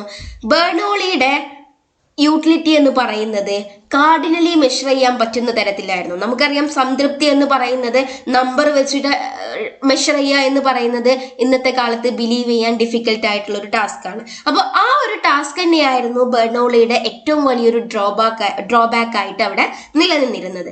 J1 Newman and Morgenstern adopted an entirely new approach to assigning numerical values to the utilities obtained from extra money by the individuals behaving in risky or uncertain situation. പിന്നീട് ഈ ഒരു drawback നിലനിൽക്കെ Newman and മോർഗൻസ്റ്റേൺ എന്ന് പറയുന്ന രണ്ട് വ്യക്തികൾ എന്ത് ചെയ്തു? ഈ ഒരു യൂട്ടിലിറ്റിക്ക് പുതിയൊരു ന്യൂമറിക്കൽ അപ്രോച്ച് കൊണ്ടുവന്നു. പുതിയൊരു ന്യൂമറിക്കൽ വാല്യൂസ് നൽകിയിട്ട് ഈ യൂട്ടിലിറ്റിനെ മെഷർ ചെയ്യാനുള്ള പുതിയൊരു അപ്രോച്ച് ഇവർ അഡോപ്റ്റ് ചെയ്തു. They showed that we can analyze the choice by an individual under risky and uncertain situation on the basis of NM utility index. ന്യൂമാനും മോർഗൻസ്റ്റേണും കൂടെ യൂട്ടിലിറ്റിനെ മെഷർ ചെയ്യുന്നതിന് വേണ്ടിയിട്ട് പുതിയൊരു അപ്രോച്ച് കൊണ്ടുവന്നു. അതാണ് NM യൂട്ടിലിറ്റി ഇൻഡെക്സ്. ഈ NM യൂട്ടിലിറ്റി ഇൻഡെക്സ് വെച്ചിട്ട് ഇൻഡിവിജ്വൽസിന് risky and uncertainty സിറ്റുവേഷനിൽ individuals എങ്ങനെ ബിഹേവ് ചെയ്യുന്നു, അവരുടെ ചോയ്സ് എങ്ങനെയായിരിക്കും എന്നുള്ളത് ഈ ഒരു NM യൂട്ടിലിറ്റി ഇൻഡെക്സ് വെച്ചിട്ട് അനലൈസ് ചെയ്യാൻ കഴിയും, ഷോ ചെയ്യാൻ കഴിയും എന്നുള്ളതായിരുന്നു ആരുടെ കണ്ടെത്തൽ? J1 ന്യൂമാന്റെയും മോർഗൻസ്റ്റേന്റെയും കണ്ടെത്തൽ. എന്താണ് ഈ NM യൂട്ടിലിറ്റി ഇൻഡെക്സ് എന്ന് നമുക്കിനി ഒന്ന് പരിശോധിക്കാം. നെക്സ്റ്റ് വൺ ആണ് ന്യൂമാൻ മോർഗൻസ്റ്റേൺ ഇൻഡെക്സ് എന്നറിയപ്പെടുന്ന NM ഇൻഡെക്സ്. എന്താണ് NM ഇൻഡെക്സ് എന്ന് നോക്കാം. Making use of Bernoulli's idea that under risky and uncertain prospects, as in betting, gambling and purchasing lottery tickets, etc., a rational individual will go by the expected utilities rather than expected money values. നമ്മൾ നേരത്തെ കണ്ടു, ബെർണോളിയുടെ idea അനുസരിച്ച് risky and uncertainty സിറ്റുവേഷനിൽ, അത് purchasing lottery ആവട്ടെ, betting ആവട്ടെ, gambling ആവട്ടെ, അങ്ങനെ എന്തുമാവട്ടെ, അത്തരത്തിലുള്ള റിസ്കി ആൻഡ് അൺസർട്ടൈൻ സിറ്റുവേഷനിൽ ഒരു റേഷണൽ ഇൻഡിവിജ്വൽ ഡിസിഷൻ എടുക്കുന്നത് എക്സ്പെക്റ്റഡ് യൂട്ടിലിറ്റീസിന്റെ ബേസിലാണ്, അല്ലാണ്ട് എക്സ്പെക്റ്റഡ് മണി വാല്യൂന്റെ ബേസിലല്ല എന്നുള്ളതായിരുന്നു ബെർണോളിയുടെ idea. Newman and Morgenstern, in their famous work Theory of Games and Economic Behavior, gave a method of numerically measuring expected utility from winning prizes. അപ്പോൾ Newman and മോർഗൻസ്റ്റേൺ എന്താണ് ചെയ്തിട്ടുള്ളത്? അവരുടെ famous ആയിട്ടുള്ള ഒരു വർക്ക് ഉണ്ട്, theory of games and economic behaviour എന്നറിയപ്പെടുന്ന അവരുടെ famous വർക്കിൽ അവരെന്ത് ചെയ്തു? ഇങ്ങനെ വിൻ ചെയ്യുന്ന, ഈ ഗാംബ്ലിങ്ങിലും ലോട്ടറി ടിക്കറ്റിലൊക്കെ പങ്കെടുത്ത് വിൻ ചെയ്യുന്ന പ്രൈസിൽ നിന്നും കിട്ടുന്ന എക്സ്പെക്റ്റഡ് യൂട്ടിലിറ്റിനെ അവരെന്ത് ചെയ്യാണ്? ന്യൂമറിക്കലി മെഷർ ചെയ്യാണ് NM യൂട്ടിലിറ്റി ഇൻഡെക്സ് വഴി ചെയ്യുന്നത്. On the basis of such utility index called NM index, rational decisions are made by the individuals in case of risky situations. അങ്ങനെ ഈ വിന്നിംഗ് പ്രൈസസിൽ നിന്നും ഡിറൈവ് ചെയ്യുന്ന എക്സ്പെക്റ്റഡ് യൂട്ടിലിറ്റിനെ ന്യൂമറിക്കലി അവർ മെഷർ ചെയ്യും. അതിനെയാണ് NM ഇൻഡെക്സ് എന്ന് പറയുന്നത്. അതിന്റെ ബേസിൽ ഒരു NM ഇൻഡെക്സ് ക്രിയേറ്റ് ചെയ്യും. ആ NM ഇൻഡെക്സിന്റെ ബേസിലാണ് റേഷണൽ ഇൻഡിവിജ്വൽസ് റിസ്കി സിറ്റുവേഷൻസിൽ ഡിസിഷൻസ് എടുക്കുന്നത് എന്നുള്ളതാണ് ന്യൂമാനും മോർഗൻസ്റ്റേണും വാദിക്കുന്നത്. The choices by an individual under risky and uncertain situations depend on NM utility index and with change in money income. ഇത്തരത്തിലുള്ള റിസ്കി ആൻഡ് അൺസർട്ടൈൻ സിറ്റുവേഷനിൽ ഇൻഡിവിജ്വൽസ് ഡിസിഷൻസ് എടുക്കുന്നത് NM utility ഇൻഡെക്സിന്റെ ബേസിലും അതുപോലെ തന്നെ change in money ഇൻകത്തിന്റെ ബേസിലുമാണ് decisions എടുക്കുന്നത് എന്നുള്ളതാണ് ആര് വാദിക്കുന്നത്? ന്യൂമാനും മോർഗൻസ്റ്റേണും വാദിക്കുന്നത്. അസംഷൻസ് എന്തൊക്കെയാണ് NM ഇൻഡെക്സിന്റെ അസംഷൻസ് എന്ന് നോക്കാം. The first one is the individual behaves in risky situation in order to maximize expected utility. Individuals risky സിറ്റുവേഷനിൽ മാക്സിമൈസ് അവരുടെ എക്സ്പെക്റ്റഡ് യൂട്ടിലിറ്റീനെ മാക്സിമൈസ് ചെയ്യാനാണ് ശ്രമിക്കുന്നത്. ആ മാക്സിമൈസ് ചെയ്യുന്നതിന് വേണ്ടിയിട്ടാണ് അവരുടെ ശ്രമം ഉണ്ടായിരിക്കുക. Then his choice are transitive. അവരുടെ ചോയ്സ് എന്ന് പറയുന്നത് എന്താണ്? ട്രാൻസിറ്റീവ് ആയിരിക്കും. If he or she prefers a prize or win to B price and B to C, then he prefers A to C. അതായത് എ പ്രൈസിൽ A to B എന്നുള്ളതിൽ എയിൽ win ചെയ്താൽ B to C എന്നുള്ള price അവിടെ ഉണ്ടെങ്കിലും അദ്ദേഹം എന്താണ് പ്രിഫർ ചെയ്യുക? A to C ആയിരിക്കും പ്രിഫർ ചെയ്യുക. A to B and C എന്നുള്ളതുണ്ടെങ്കിൽ അതിൽ എക്ക് പ്രിഫറൻസ് കൊടുത്താൽ അദ്ദേഹം സി അവിടെ നിലനിന്നാലും എക്ക് തന്നെ ആയിരിക്കും പ്രിഫറൻസ് എപ്പോഴും കൊടുക്കുക എന്നുള്ളതാണ്. There is probability P which lies between 0 and 1 such that the individual is indifference between price A which is certain and the lottery tickets offering prices C and B with the probability P and 1 minus P respectively. Win ചെയ്യാനുള്ള probability 1 ആണെങ്കിൽ അല്ലെങ്കിൽ win ചെയ്യാനുള്ള probability 1 minus P ആയിരിക്കും. 1 ആണ് total probability ഉണ്ടായിരിക്കുക. അപ്പം win ചെയ്യുന്നതിനുള്ള probability P ആണെങ്കിൽ ലോസ് ആവാനുള്ള പ്രോബബിലിറ്റി എന്ന് പറയുന്നത് 1 മൈനസ് പി ആയിരിക്കും. അല്ലെങ്കിൽ ഫെയിൽ ആവാനുള്ള പ്രോബബിലിറ്റി പി ആണെങ്കിൽ വിൻ ചെയ്യാനുള്ള പ്രോബബിലിറ്റി 1 മൈനസ് പി ആയിരിക്കും. ഈ പി എന്ന് പറയുന്നത് പ്രോബബിലിറ്റി ഓഫ് പി എന്ന് പറയുന്നത് ലൈസ് ബിറ്റ്വീൻ 0 and 1 ആണ്. 0ക്കും 1നും ഇടയ്ക്കാണ് പ്രോബബിലിറ്റി നിലനിൽക്കുന്നത്. If two lottery tickets offer the same prizes the individual prefers the lottery ticket with the higher probability of winning. 2 lottery ടിക്കറ്റിന്റെ പ്രൈസസ് ഉണ്ടെങ്കിൽ ഹയർ വിന്നിങ്ങിനുള്ള ചാൻസ് ഏതാണ്? Higher win ചെയ്താൽ ഹയർ പ്രൈസ് ഏതിനാണോ കിട്ടുക അതായിരിക്കും ആ ഒരു ഇൻഡിവിജ്വല് സെലക്ട് ചെയ്യുക അല്ലെങ്കിൽ ചൂസ് ചെയ്യുക. ഇതാണ് എന്തിന്റെ അസംഷൻസ് വരുന്നത്? NM യൂട്ടിലിറ്റി ഇൻഡെക്സിന്റെ അസംഷൻസ് ആയിട്ട് വരുന്നത്. Then the NM utility index. എന്താണ് NM യൂട്ടിലിറ്റി ഇൻഡെക്സ് എന്ന് നോക്കാം. First step in the NM method of measurement of utility of money is to state the numerical probabilities of uncertain events of acquiring additional money. ഇതിന്റെ first step എന്ന് പറയുന്നത് എന്താണ്? State the numerical probabilities of uncertain events of acquiring additional money. Additional money acquire ചെയ്യുന്നതിന്റെ uncertain eventsൽ additional money acquire ചെയ്യുന്ന സമയത്ത് അതിന്റെ പ്രോബബിലിറ്റീസിനെ numerically state ചെയ്യുക എന്നുള്ളതാണ് first step. Suppose the purchase of A lottery ticket is under consideration of an individual. നമ്മൾ ഒരു example vice ആയിട്ടാണ് ഇതിവിടെ ഡിസ്കസ് ചെയ്യുന്നത്. സപ്പോസ് ചെയ്യുക ഒരാൾ ഒരു ലോട്ടറി ടിക്കറ്റ് പർച്ചേസ് ചെയ്യുകയാണെന്ന് വിചാരിക്കുക. Let the prize of ₹5,000 which he will get if he wins. അദ്ദേഹം വിൻ ചെയ്താൽ ആ ലോട്ടറി അദ്ദേഹത്തിന് വിൻ ചെയ്താൽ 5,000 രൂപ കിട്ടും. Then and suppose he loses, he will get the consideration price be ₹10. അപ്പം അദ്ദേഹം ലോസ് ചെയ്യുകയാണെങ്കിൽ അദ്ദേഹത്തിന് കൺസിഡറേഷൻ പ്രൈസ് ആയിട്ടൊരു 10 രൂപയും കിട്ടും. Further suppose that odds are 60:40. അദ്ദേഹത്തിന് വിൻ ചെയ്യാനും ലോസ് ചെയ്യാനുമുള്ള ഓഡ്സ് എന്ന് പറയുന്നത് 16:40 ആണ്. That is the probability of winning is 0.6 and the losing is 0.4. 0.6 അല്ലെങ്കിൽ 60% ആണ് എന്ത് വിൻ ചെയ്യാനുള്ള പ്രോബബിലിറ്റി എന്ന് പറയുന്നത്. ലോസ് ചെയ്യാനുള്ള പ്രോബബിലിറ്റി എത്രയാണ്? 0.4 or 40% ആണ്. With this expected monetary value of lottery tickets. ഇതിൽ നിന്നുമുള്ള എക്സ്പെക്റ്റഡ് മോണിറ്ററി വാല്യൂ എന്ന് പറയുന്നത് എങ്ങനെയാണ് കണ്ടിട്ടുള്ളത്? എക്സ്പെക്റ്റഡ് മോണിറ്ററി വാല്യൂ കാണുന്നതിനുള്ള ഇക്വേഷനാണ് pi of W plus 1 minus pi of F എന്നുള്ളതാണ്. പൈ എന്ന് പറയുന്നത് പ്രോബബിലിറ്റി ഓഫ് വിന്നിങ് ആണ്. ദെൻ W എന്ന് പറയുന്നത് മോണിറ്ററി എമൗണ്ട് ഓഫ് ഫസ്റ്റ് പ്രൈസിൽ നിന്നും കിട്ടുന്ന പ്രോബബിലിറ്റി ആണ്. അപ്പോൾ പ്രോബബിലിറ്റി ഓഫ് വിന്നിങ് എന്ന് പറയുമ്പോൾ 0.6 ആണ്. Monetary amount of first price, അദ്ദേഹം വിൻ ചെയ്യുകയാണെങ്കിൽ അദ്ദേഹത്തിന്റെ എമൗണ്ട് എത്രയായിരിക്കും? 5,000 ആണ്. ദെൻ 1 മൈനസ് പൈ എന്ന് പറയുന്നത് എന്താണ്? പ്രോബബിലിറ്റി ഓഫ് ലോസിങ് ആണ്. പ്രോബബിലിറ്റി ഓഫ് ലോസിങ് എന്ന് പറയുന്നത് 0.4 ആണ്. ദെൻ F എന്ന് പറയുന്നത് കൺസിഡറേഷൻ പ്രൈസ്. അദ്ദേഹം ലോസ് ആയാലും അദ്ദേഹത്തിന് എന്താണ് കൺസിഡറേഷൻ പ്രൈസ് ആയിട്ടൊരു 10 രൂപീസ് കിട്ടുന്നുണ്ട്. ഇതാണ് നമ്മുടെ എക്സാമ്പിൾ. ഇനി ഈ ഇക്വേഷനിലേക്ക് എന്ത് ചെയ്യണം?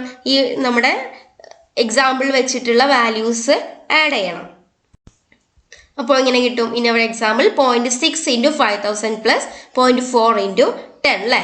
പൈ എന്ന് പറയുന്നത് 0.6 ആണ്, ഡബ്ല്യു എന്ന് പറയുന്നത് 5000 ആണ്, പ്ലസ് 1 മൈനസ് പൈ എന്ന് പറയുന്നത് 0.4 ആണ്, ദെൻ എഫ് എന്ന് പറയുന്നത് 10 ആണ്.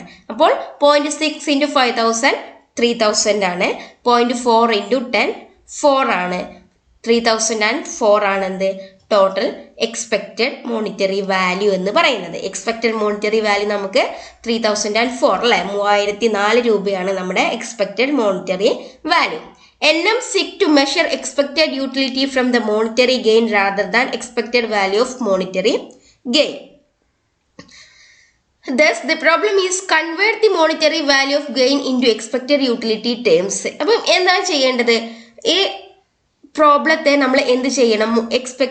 Convert the monetary value of gain into expected utility terms. ഇത് നമ്മൾ മോണിറ്ററി വാല്യൂവിന്റെ ബേസിലാണ് പറഞ്ഞിട്ടുള്ളത്. പക്ഷെ നമ്മൾ പറഞ്ഞു എക്സ്പെക്റ്റഡ് മോണിറ്ററി വാല്യൂവിന്റെ ബേസിലല്ല, എക്സ്പെക്റ്റഡ് യൂട്ടിലിറ്റിന്റെ ബേസിലാണ് ഇൻഡിവിജ്വൽസ് ഡിസിഷൻസ് എടുക്കുന്നത്. അതുകൊണ്ട് തന്നെ ഈ മോണിറ്ററി വാല്യൂവിനെ നമ്മൾക്ക് എന്തിലേക്ക് മാറ്റണം? എക്സ്പെക്റ്റഡ് യൂട്ടിലിറ്റി ടേമിലേക്ക് മാറ്റണം.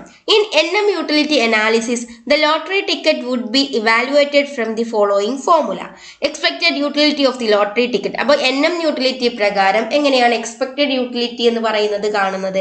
എക്സ്പെക്റ്റഡ് യൂട്ടിലിറ്റി കാണുന്നതിനുള്ള ഇക്വേഷൻ ആണ് pi into U of utility of W plus 1 minus pi into utility of F. U of W എന്ന് പറയുന്നത് നമുക്കറിയാം, പൈ എന്ന് പറയുന്നത് എന്താണ്? വിന്നിങ്, പ്രോബബിലിറ്റി ഓഫ് വിന്നിങ് ആണ്. 1 മൈനസ് പൈ എന്ന് പറയുന്നത് പ്രോബബിലിറ്റി ഓഫ് ലോസിങ് ആണ്. ഇനി യു ഓഫ് ഡബ്ല്യു എന്ന് പറയുന്നതോ expected utility of first price.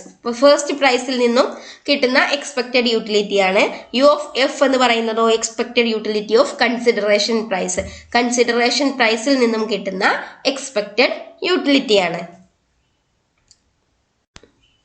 അപ്പോൾ നമുക്ക് എങ്ങനെ കിട്ടും? 0.6 into U of 5000 plus 0.4 into U of 10 300 അല്ല 3000 യൂട്ടിൽസ് പ്ലസ് 4 യൂട്ടിൽ 3004 യൂട്ടിൽസ്. ഇതാണ് 3004 യൂട്ടിൽസ് ആണ് നമുക്ക് കിട്ടുന്നത്. It provides a method to measure cardinally the marginal utility of money. ഇത് മാർജിനൽ യൂട്ടിലിറ്റിനെ കാർഡിനലി മെഷർ ചെയ്യുന്നതിനുള്ള ഒരു മെത്തേഡ് ആയിട്ടാണ് NM യൂട്ടിലിറ്റിനെ നമുക്ക് കണക്കാക്കാൻ കഴിയുന്നത്. But it does not refer to whether the marginal utility of money diminishes or increases. അപ്പം ഇത് എന്ത് റെഫർ ചെയ്യുന്നില്ല? Does not refer to whether the marginal utility of money diminishes or increases. Marginal utility of money diminish ചെയ്യാനോ increase ചെയ്യാനോ എന്നൊന്നും NM യൂട്ടിലിറ്റിയിൽ കണക്കാക്കിയിട്ടില്ല. എങ്ങനെയാണ് expected യൂട്ടിലിറ്റീനെ monetary ടേമിൽ എങ്ങനെ കണക്കാക്കും എന്നുള്ളത് മാത്രമേ ആര് സ്റ്റേറ്റ് ചെയ്തിട്ടുള്ളൂ? ന്യൂമാനും മോർഗൻസ്റ്റേണും കൂടെ സ്റ്റേറ്റ് ചെയ്തിട്ടുള്ളൂ. In this sense this method of measuring utility is incomplete. അപ്പോൾ അങ്ങനെ ഒരു സെൻസിൽ നോക്കുകയാണെങ്കിൽ യൂട്ടിലിറ്റി ഡിമിനിഷിംഗ് ആണോ ഇൻക്രീസിംഗ് ആണോ സംഭവിക്കുന്നത് എന്നറിയുന്നില്ല. അപ്പോൾ അത്തരം ഒരു സെൻസിൽ നോക്കുകയാണെങ്കിൽ ഇവിടെ യൂട്ടിലിറ്റി മെഷറിംഗ് എന്ന് പറയുന്നത് കംപ്ലീറ്റഡ് അല്ല, ഇൻകംപ്ലീറ്റ് ആണ്. But the NM cardinal utility is different from the neoclassical cardinal utility. NM cardinal utility-ക്ക് neoclassical cardinal utility-യിൽ നിന്നും ഒരു വ്യത്യാസമുണ്ട്. It is not like measures of length or weight. ഇതൊരു ലെങ്ത്തിൻ്റെയോ വെയിറ്റിൻ്റെയോ ബേസിലല്ല ഈ ഒരു യൂട്ടിലിറ്റി മെഷർ ചെയ്തിട്ടുള്ളത്. Nor does it measure the intensity of introspective satisfaction or pleasure from goods and services as in the case of with the neo classical utility. Neo classical യൂട്ടിലിറ്റിയിൽ measure ചെയ്ത പോലെ എന്തല്ല introspective സാറ്റിസ്ഫാക്ഷനോ അല്ലെങ്കിൽ goods and സർവീസസിൽ നിന്നും കിട്ടുന്ന പ്ലഷറിന്റെയോ ഒന്നിന്റെയും ബേസിലല്ല ഇവർ യൂട്ടിലിറ്റീനെ കണക്കാക്കിയിട്ടുള്ളത്. The NM method of measuring utility analysis this actions of a person making risky choices. അപ്പൊ NM മെത്തേഡ് എന്ത് ചെയ്യുന്നുണ്ട്? മെഷറിംഗ് അനലൈസ് ചെയ്യുന്നത് എന്താണ്? ഒരു റിസ്കി ചോയ്സസിൽ ഒരു പേഴ്സൺ എങ്ങനെയാണ് ആക്ട് ചെയ്യുന്നത് എന്നുള്ളതാണ് NM മെത്തേഡിൽ മെഷർ ചെയ്യുന്നത്.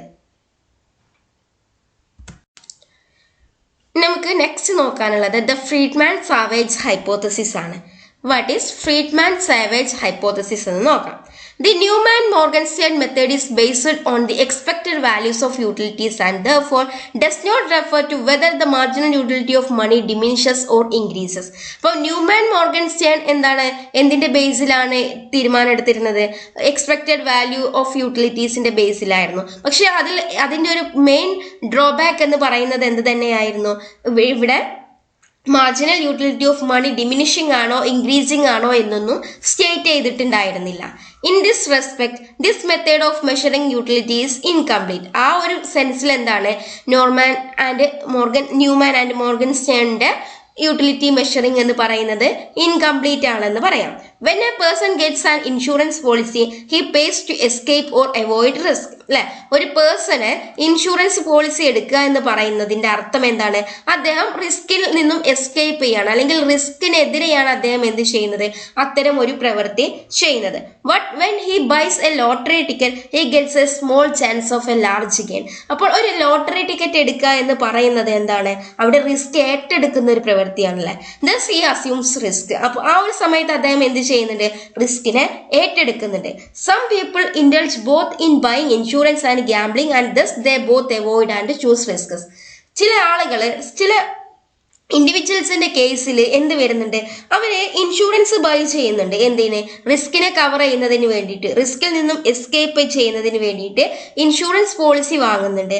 അതേസമയം അവർ ലോട്ടറി ടിക്കറ്റും വാങ്ങുന്നുണ്ട്. അതിനർത്ഥം അവർ ഒരേ സമയം റിസ്ക് അവോയ്ഡ് ചെയ്യാനും ശ്രമിക്കുന്നു, ഒരേ സമയം റിസ്കിനെ ഏറ്റെടുക്കുന്നതിനും ശ്രമിക്കുന്നു. It has been provided by the Friedman-Savage hypothesis as an extension of the NM method. അപ്പോൾ ഇങ്ങനെ ഒരു പാരഡോക്സിക്കൽ സിറ്റുവേഷനും കൂടെ അവിടെ അറൈസ് ചെയ്തു. എന്ത്? ഒരേ സമയം ഒരു പേഴ്സൺ എന്ത് ചെയ്യുന്നു? റിസ്കിനെ അവോയ്ഡ് ചെയ്യുന്നതിന് വേണ്ടി ഇൻഷുറൻസ് പോളിസി എടുക്കുന്നു, റിസ്ക് പരമായിട്ടുള്ള റിസ്ക് എലമെന്റ് അടങ്ങിയിട്ടുള്ള ലോട്ടറി ടിക്കറ്റും ബൈ ചെയ്യുന്നു. അപ്പോൾ എന്തുകൊണ്ടാണ് ഒരു സെയിം പേഴ്സൺ ഇത്തരത്തിൽ ഒരു പാരഡോക്സിക്കലായിട്ട് ചിന്തിക്കുന്നത്, പാരഡോക്സിക്കലായിട്ട് ആക്ട് ചെയ്യുന്നത് എന്നതിനുള്ള ഒരു ഉത്തരമാണ് ആര് കണ്ടെത്താൻ ശ്രമിച്ചത്? ഫ്രീഡ്മാൻ ആൻഡ് സാവേജ് കണ്ടെത്താൻ ശ്രമിച്ചത്. അങ്ങനെ കണ്ടെത്തിയ അദ്ദേഹത്തിന്റെ ഫൈൻഡിങ്സിനെയാണ് ഫ്രീഡ്മാൻ സാവേജ് ഹൈപ്പോത്തസിസ് എന്ന പേരിൽ അറിയപ്പെടുന്നത്. ഇത് ആക്ച്വലി NM മെത്തേഡിന്റെ ഒരു എക്സ്റ്റൻഷൻ ആയിട്ടും അറിയപ്പെടുന്നുണ്ട്. Friedman savage hypothesis as an extension of the NM method എന്നും അറിയപ്പെടുന്നുണ്ട്. It is stated that marginal utility of money diminishes for income below some level. It increases for incomes between that level and some higher level of income, and gain diminishes for all incomes above that higher level. അദ്ദേഹം പറയുന്നത് എന്താന്ന് വെച്ചാൽ, ഒരു level വരെ എന്ത് ചെയ്യുന്നുണ്ട്? Marginal utility of money diminishes for income below some level. ഒരു some level വരെ, ഒരു ഇൻകത്തിന്റെ ഒരു സം ലെവൽ വരെ മാർജിനൽ യൂട്ടിലിറ്റി എന്ന് പറയുന്നത് ഡിമിനിഷിംഗ് ആണ്. After that it increases for income. അപ്പൊ അതിനുശേഷം ആ ഒരു സർട്ടൈൻ ലെവലിന് ശേഷം എന്ത് ചെയ്യുന്നുണ്ട്? മാർജിനൽ യൂട്ടിലിറ്റി ഇൻക്രീസ് ചെയ്യുന്നുണ്ട്. വീണ്ടും എന്ത് ചെയ്യുന്നുണ്ട്? ആ ഒരു ഇൻക്രീസിങ്ങിന് ശേഷം വീണ്ടും മാർജിനൽ യൂട്ടിലിറ്റി ഡിമിനിഷിംഗ് ചെയ്യുന്നുണ്ട് എന്നുള്ളതാണ് ആരുടെ ഫൈൻഡിങ്സ്? നമ്മുടെ ഫ്രീഡ്മാൻ സാവേജിന്റെ ഫൈൻഡിങ്സ്. അത് നമുക്കൊരു ഗ്രാഫിക്കൽ റെപ്രസെന്റേഷനിലൂടെ പരിചയപ്പെടാം. This is illustrated in figure in terms of the total utility curve TU, where utility is plotted on the vertical axis and income on the horizontal axis. ഇതാണ് ആ figure. ഇതിന്റെ X ആക്സിസിൽ ഇൻകവും Y ആക്സിസിൽ അല്ലെങ്കിൽ vertical ആക്സിസിൽ total യൂട്ടിലിറ്റിയുമാണ് measure ചെയ്യുന്നത്. ഈ curve എന്തിനെ കാണിക്കുന്നു? ടോട്ടൽ യൂട്ടിലിറ്റിനെ കാണിക്കുന്നു.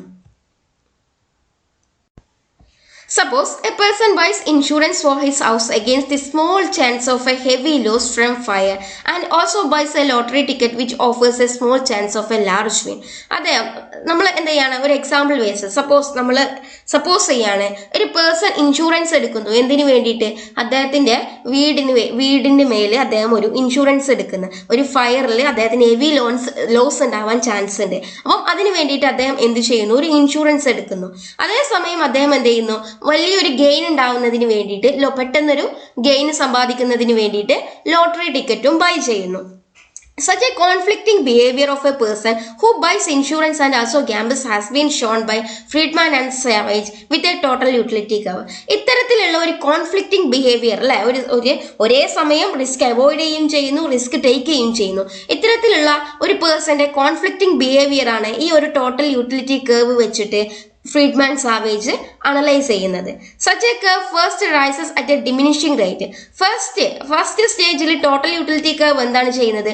ഡിമിനിഷിംഗ് റേറ്റിൽ ഇൻക്രീസ് ചെയ്യുന്നു അല്ലെ. First rises at a diminishing റേറ്റിലാണ് first total utility curve increase ചെയ്യുന്നത്. So that the marginal utility of money declines. ഈ സമയത്ത് മാർജിനൽ യൂട്ടിലിറ്റി എന്ന് പറയുന്നത് എന്തായിരിക്കും? ഡിക്ലൈനിങ് ആയിരിക്കും. അപ്പോൾ ഡിമിനിഷിംഗ് റേറ്റിൽ ഇൻക്രീസ് ചെയ്യുന്ന സമയത്ത് ടോട്ടൽ യൂട്ടിലിറ്റി ഡിമിനിഷിംഗ് ഡിമിനിഷിങ് റൈറ്റിൽ ഇൻക്രീസ് ചെയ്യുന്ന സമയത്ത് ടോട്ടൽ യൂട്ടിലിറ്റി എന്ന് പറയുന്നത് എങ്ങനെയായിരിക്കും? താഴേക്കായിരിക്കും, ഡിക്ലൈനിങ് ആയിരിക്കും. Then it rises at an increasing rate so that the marginal utility of income increases. പിന്നെ ഈ ടോട്ടൽ യൂട്ടിലിറ്റി ഇൻക്രീസിംഗ് റൈറ്റിൽ ഇൻക്രീസ് ചെയ്യുന്ന സമയത്ത് ടോട്ടൽ മാർജിനൽ യൂട്ടിലിറ്റി എന്ത് ചെയ്യും? ഇൻക്രീസ് ചെയ്യും. അപ്പൊ ടോട്ടൽ യൂട്ടിലിറ്റി ഡിമിനിഷിംഗ് റൈറ്റിൽ ഇൻക്രീസ് ചെയ്യുന്ന സമയത്ത് ടോട്ടൽ യൂട്ടിലിറ്റി ഡിമിനിഷിംഗ് ആയിരിക്കും. ടോട്ടൽ യൂട്ടിലിറ്റി ഇൻക്രീസിംഗ് റൈറ്റിൽ ഇൻക്രീസ് ചെയ്യുന്ന സമയത്ത് മാർജിനൽ യൂട്ടിലിറ്റി ഇൻക്രീസിംഗ് ആയിരിക്കും. The curve TU in the figure first rises facing the downward MU up to point F1. F1 എന്ന് പറയുന്ന point വരെ, ഈ ഒരു പോയിന്റ് വരെ, അതായത് ഡിമിനിഷിംഗ് റൈറ്റിൽ ഇൻക്രീസിംഗ് സംഭവിക്കുന്നത് വരെ, TU കർവിന് ഡിമിനിഷിംഗ് റൈറ്റിൽ ഇൻക്രീസിംഗ് സംഭവിക്കുന്ന വരെ F1 വരെ എന്താണ് സംഭവിക്കുന്നത്? ടോട്ടൽ യൂട്ടിലിറ്റി കർവ് എന്ന് പറയുന്നത് താഴേക്കായിരിക്കും, ഇങ്ങനെ താഴേക്കായിരിക്കും പോകുന്നത്, ഡിമിനിഷിംഗ് ആയിരിക്കും.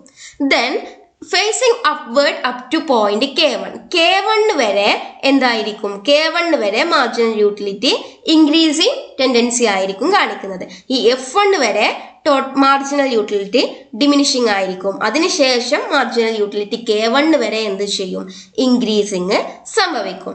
Suppose the person's income from his house is OF ആണ് അദ്ദേഹത്തിന്റെ ഹൗസിൽ നിന്നുള്ള ഇൻകം. അദ്ദേഹത്തിന്റെ പേഴ്സൺസിന്റെ ഇൻകം ഫ്രം ഹിസ് ഹൗസ് എന്ന് പറയുന്നത് OF എന്ന് വരെ ഉള്ളതാണ് അദ്ദേഹത്തിന്റെ ടോട്ടൽ ഇൻകം എന്ന് പറയുന്നത്. വിത്ത് F1 യൂട്ടിലിറ്റി വിതൗട്ട് ഫയർ ഒന്നുമില്ല. അദ്ദേഹത്തിന്റെ യൂട്ടിലിറ്റി OF എന്ന് പറയുന്ന ഇൻകത്തിൽ നിന്നും അദ്ദേഹത്തിന്റെ ടോട്ടൽ യൂട്ടിലിറ്റി എന്ന് പറയുന്നത് F1 ആയിരിക്കും. If the probability of no fire is P, then the expected income of this person on the basis of the NM utility index. അപ്പോൾ അദ്ദേഹത്തിന്റെ ഫയർ ഇല്ലാതിരിക്കാനുള്ള, അദ്ദേഹത്തിന്റെ വീട് കത്തി നശിക്കാതിരിക്കാനുള്ള ചാൻസ് P ആണെന്ന് വെച്ചോ. അപ്പോൾ NM യൂട്ടിലിറ്റി പ്രകാരം അദ്ദേഹത്തിന്റെ എക്സ്പെക്റ്റഡ് യൂട്ടിലിറ്റി എന്ന് പറയുന്നത് P of OF plus 1 minus P of OA എന്നായിരിക്കും അല്ലെ. P of OF എന്ന് പറയുന്നത് അദ്ദേഹത്തിന്റെ കത്തി നശിക്കാതിരുന്നാൽ അദ്ദേഹത്തിന്റെ ഇൻകം എത്ര ആയിരിക്കും? OF ആയിരിക്കും അല്ലെ, OF. അപ്പൊ probability of OF plus 1 minus P ആണ് കത്തി നശിക്കാനുള്ള ചാൻസ്. അപ്പോൾ അദ്ദേഹത്തിന്റെ ഇൻകം എന്ന് പറയുന്നത് OA ആയിരിക്കും. ഇതിന്റെ ടോട്ടൽ ആയിരിക്കും അദ്ദേഹത്തിന്റെ എക്സ്പെക്ടഡ് യൂട്ടിലിറ്റി എന്ന് പറയുന്നത്. Let the expected income Y of the person B OE. Expected income OE ആണെന്ന് ഇരിക്കട്ടെ. ഈ OE എന്നുള്ളതാണ് അദ്ദേഹത്തിന്റെ expected income. Then it's utility is E1. ഈ സമയത്ത് OE ആണ് അദ്ദേഹത്തിന്റെ ഈ ഫയറിന്റെ ചാൻസും ഫയർ ഇല്ലാതിരിക്കുന്ന ചാൻസും എല്ലാം കൂട്ടിയിട്ട് അദ്ദേഹത്തിന്റെ എക്സ്പെക്റ്റഡ് ഇൻകം വന്നത് OE ആണ്. അതിൽ നിന്നും കിട്ടുന്ന യൂട്ടിലിറ്റി എന്ന് പറയുന്നത് E1 ആണ്. On the dashed line ATFR, now assume that the cost of insurance is FD. അദ്ദേഹം ഇൻഷുറൻസ് എടുത്താൽ അദ്ദേഹത്തിന്റെ ഇൻഷുറൻസിന്റെ പ്രീമിയം എന്ന് പറയുന്നത് എത്രയായിരിക്കും? FD ആണ് അദ്ദേഹത്തിന്റെ ഇൻഷുറൻസ് പ്രീമിയം എന്ന് പറയുന്നത്. അദ്ദേഹം എന്ത് ചെയ്തു? ഫയറിന്റെ അഗെയിൻസ്റ്റ് ആയിട്ട് ഇൻഷുറൻസ് എടുത്തിട്ടുണ്ട്. അപ്പോൾ ഇൻഷുറൻസ് പ്രീമിയം എത്ര വന്നു? ഈ FD എന്ന് പറയുന്ന ടോട്ടൽ OF-ൽ നിന്നും ഈ FD എന്ന് പറയുന്ന എമൗണ്ട് അദ്ദേഹത്തിന് എന്തായിട്ട് കൊടുക്കേണ്ടി വരും? അദ്ദേഹത്തിന് ഇൻഷുറൻസ് പ്രീമിയം ആയിട്ട് കൊടുക്കേണ്ടി വരും. അപ്പൊ അദ്ദേഹത്തിന് ഇൻകം എത്ര ആയി കുറഞ്ഞു? OD ആയിട്ട് കുറഞ്ഞു. അതിൽ നിന്നും കിട്ടുന്ന യൂട്ടിലിറ്റി D1 ആണ്.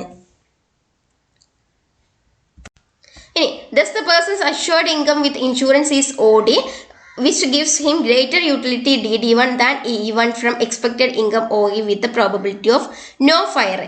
No fire ഉള്ള സമയത്ത് അദ്ദേഹത്തിന്റെ പ്രോബബിലിറ്റി എന്ന് പറയുന്നത് എത്രയാണ്? E1 ആണ് അല്ലെ. ഈ E1 എന്ന് പറയുന്നത് D1 എന്ന് പറഞ്ഞാൽ എന്താണ്? ഇൻഷുറൻസ് എടുത്താലുള്ള അദ്ദേഹത്തിന്റെ ഇൻകം OD ആണ്. ഈ DD1 എന്ന് പറയുന്നത് എന്താണ്?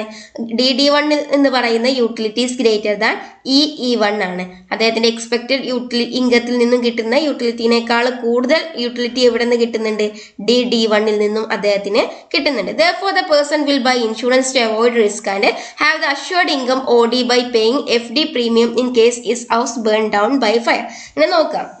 അദ്ദേഹത്തിന്റെ എക്സ്പെക്റ്റഡ് ഇൻകം എന്ന് പറയുന്നത് E1 എക്സ്പെക്റ്റഡ് ഇൻകം എന്ന് പറയുന്നത് OE ആണ്. അതിൽ നിന്നും കിട്ടുന്നത് OE1 യൂട്ടിലിറ്റി ആണ്. ഈ D1 താഴെയാണ് E1 എന്ന് പറയുന്നത്. ഇത്രയാണല്ലോ യൂട്ടിലിറ്റി എന്ന് പറയുന്നത്.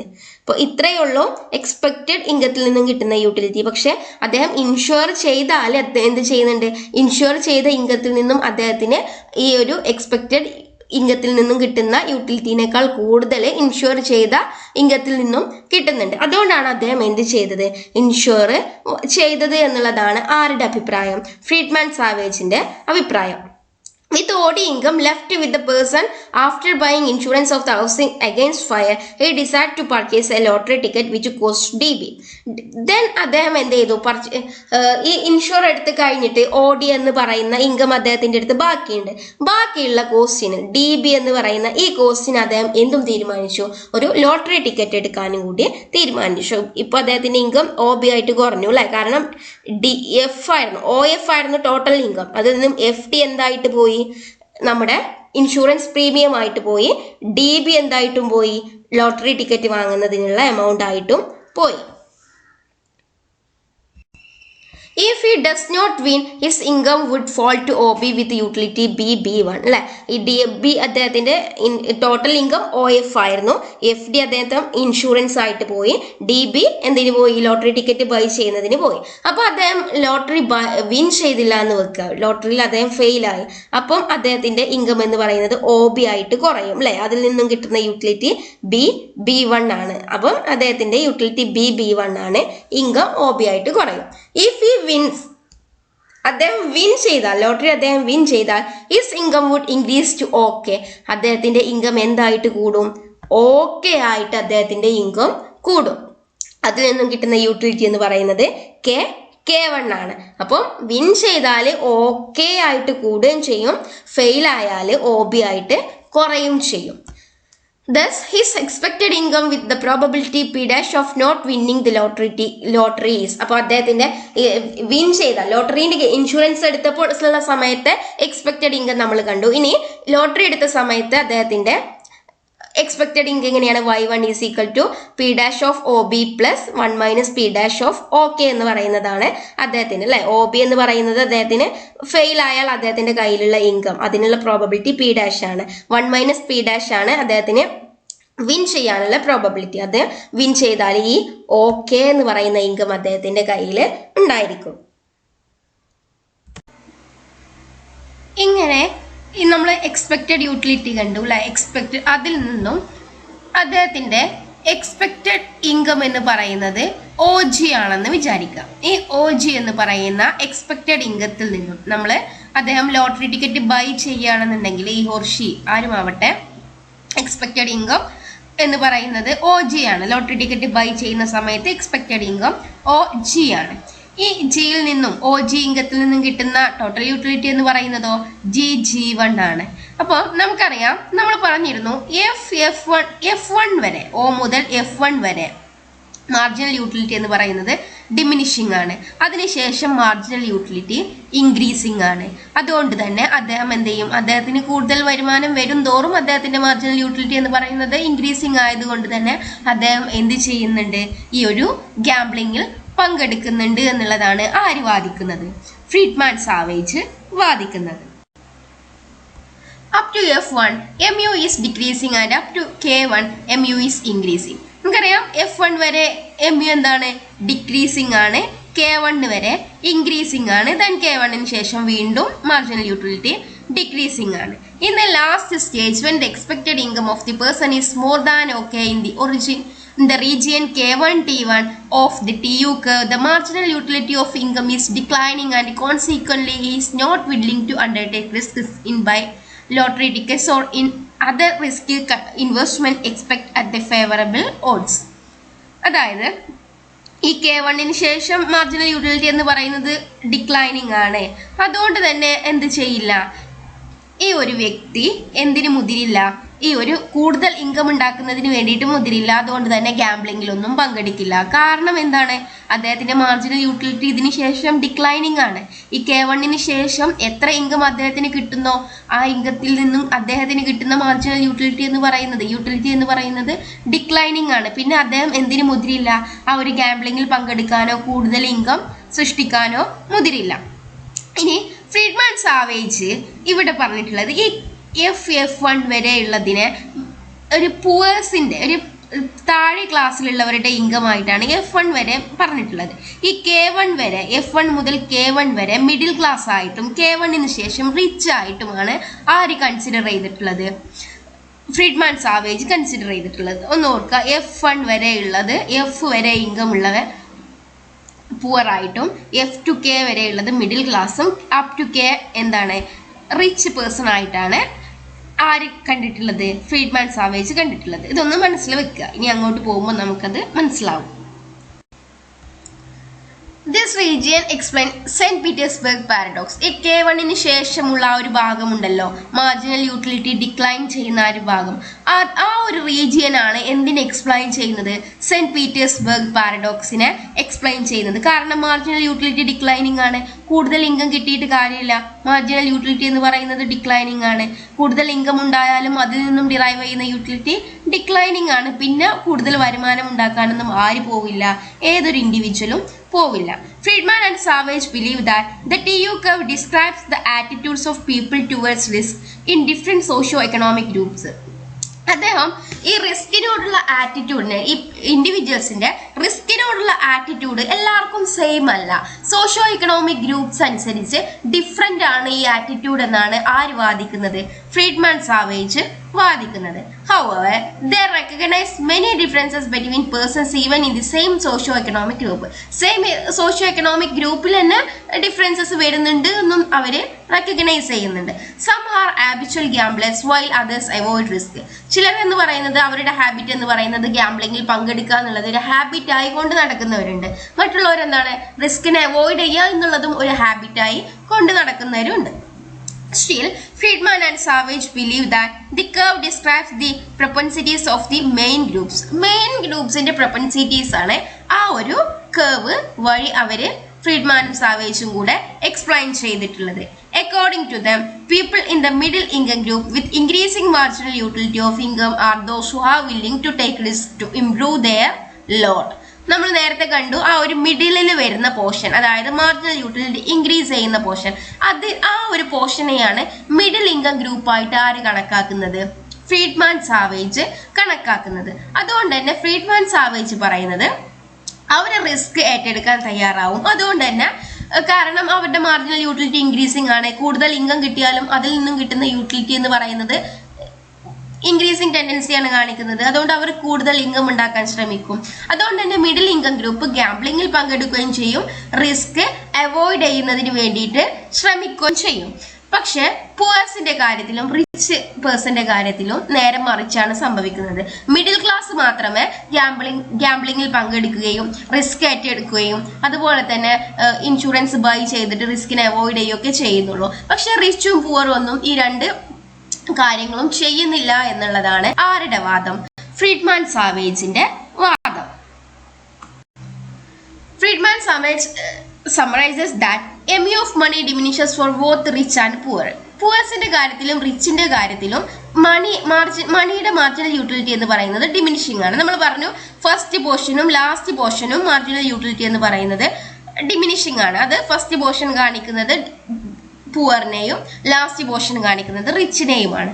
Poor and rich do not participate in gambling and do not buy insurance. അതുകൊണ്ട് തന്നെ പുവറും റിച്ചും എന്ത് ചെയ്യില്ല? ഗാംബ്ലിംഗിൽ പങ്കെടുക്കുകയില്ല, ഇൻഷുറൻസ് ബൈ ചെയ്യില്ല. But middle income groups do both. അപ്പൊ മിഡിൽ ഇൻകം ഗ്രൂപ്പ്സ് എന്ത് ചെയ്യും? അവരുടെ മാർജിനൽ യൂട്ടിലിറ്റി ഇൻക്രീസിങ് ആയതുകൊണ്ട് അവര് രണ്ടും ചെയ്യും എന്നുള്ളതാണ് ആരുടെ വാദം? ഫ്രീഡ്മാൻ സാവേജിന്റെ വാദം. നെക്സ്റ്റ് ഹൈപ്പോത്തസിസ് ആണ് the Markowitz hypothesis. Professor Markowitz found the Friedman-Savage hypothesis contrary to common observation. ഫ്രീഡ്മാൻ സാവേജിന്റെ ഹൈപ്പോത്തസിസിനോട് ഒരു കോൺട്രറി ആയിട്ടുള്ള ഒരു ഒബ്സർവേഷൻ ആണ് ആര് കണ്ടെത്തിയത്? മാർക്കോവിറ്റ്സ് കണ്ടെത്തിയത്. According to him, it is not correct to say that the poor and the rich are unwilling to gamble and take risk except at favorable odds. അപ്പോൾ മാർക്കോവിറ്റ്സ് പറഞ്ഞത് എന്താണ്? ഫ്രീഡ്മാൻ സാവേജിന്റെ ഹൈപ്പോത്തസിസ് അല്ലെങ്കിൽ ഫ്രീഡ്മാൻ സാവേജ് കണ്ടെത്തിയത് ഒരു കറക്റ്റ് ആയിട്ടുള്ള കാര്യമല്ല, ഒരു common observation അല്ല. കാരണം അദ്ദേഹത്തിന്റെ അഭിപ്രായത്തിൽ, ആരുടെ അഭിപ്രായത്തിൽ? ഫ്രീഡ്മാൻ സാവേജിന്റെ അഭിപ്രായത്തിൽ എന്താണ്? പുവറും റിച്ചും ഗാംബ്ലിങ്ങിൽ പങ്കെടുക്കുന്നുമില്ല, ഇൻഷുർ ചെയ്യുന്നുമില്ല. മിഡിൽ ക്ലാസ് മാത്രമേ എന്ത് ചെയ്യുന്നുള്ളൂ, ഈ ഒരു ഗാംബ്ലിങ്ങിൽ പങ്കെടുക്കുകയും ഇൻഷുർ ചെയ്യുകയും ചെയ്യുന്നുള്ളൂ. അപ്പം according to Markowitz it is not correct to say that the poor and the rich are unwilling to gamble and take risk expect at favourable odds. അപ്പോൾ ഈ ഒരു മാർക്കോവിൻസിന്റെ അഭിപ്രായത്തിൽ എന്താണ്, പുവേഴ്സും റിച്ചും അൺവില്ലിംഗ് ആണെന്ന് പറയാൻ പറ്റില്ല.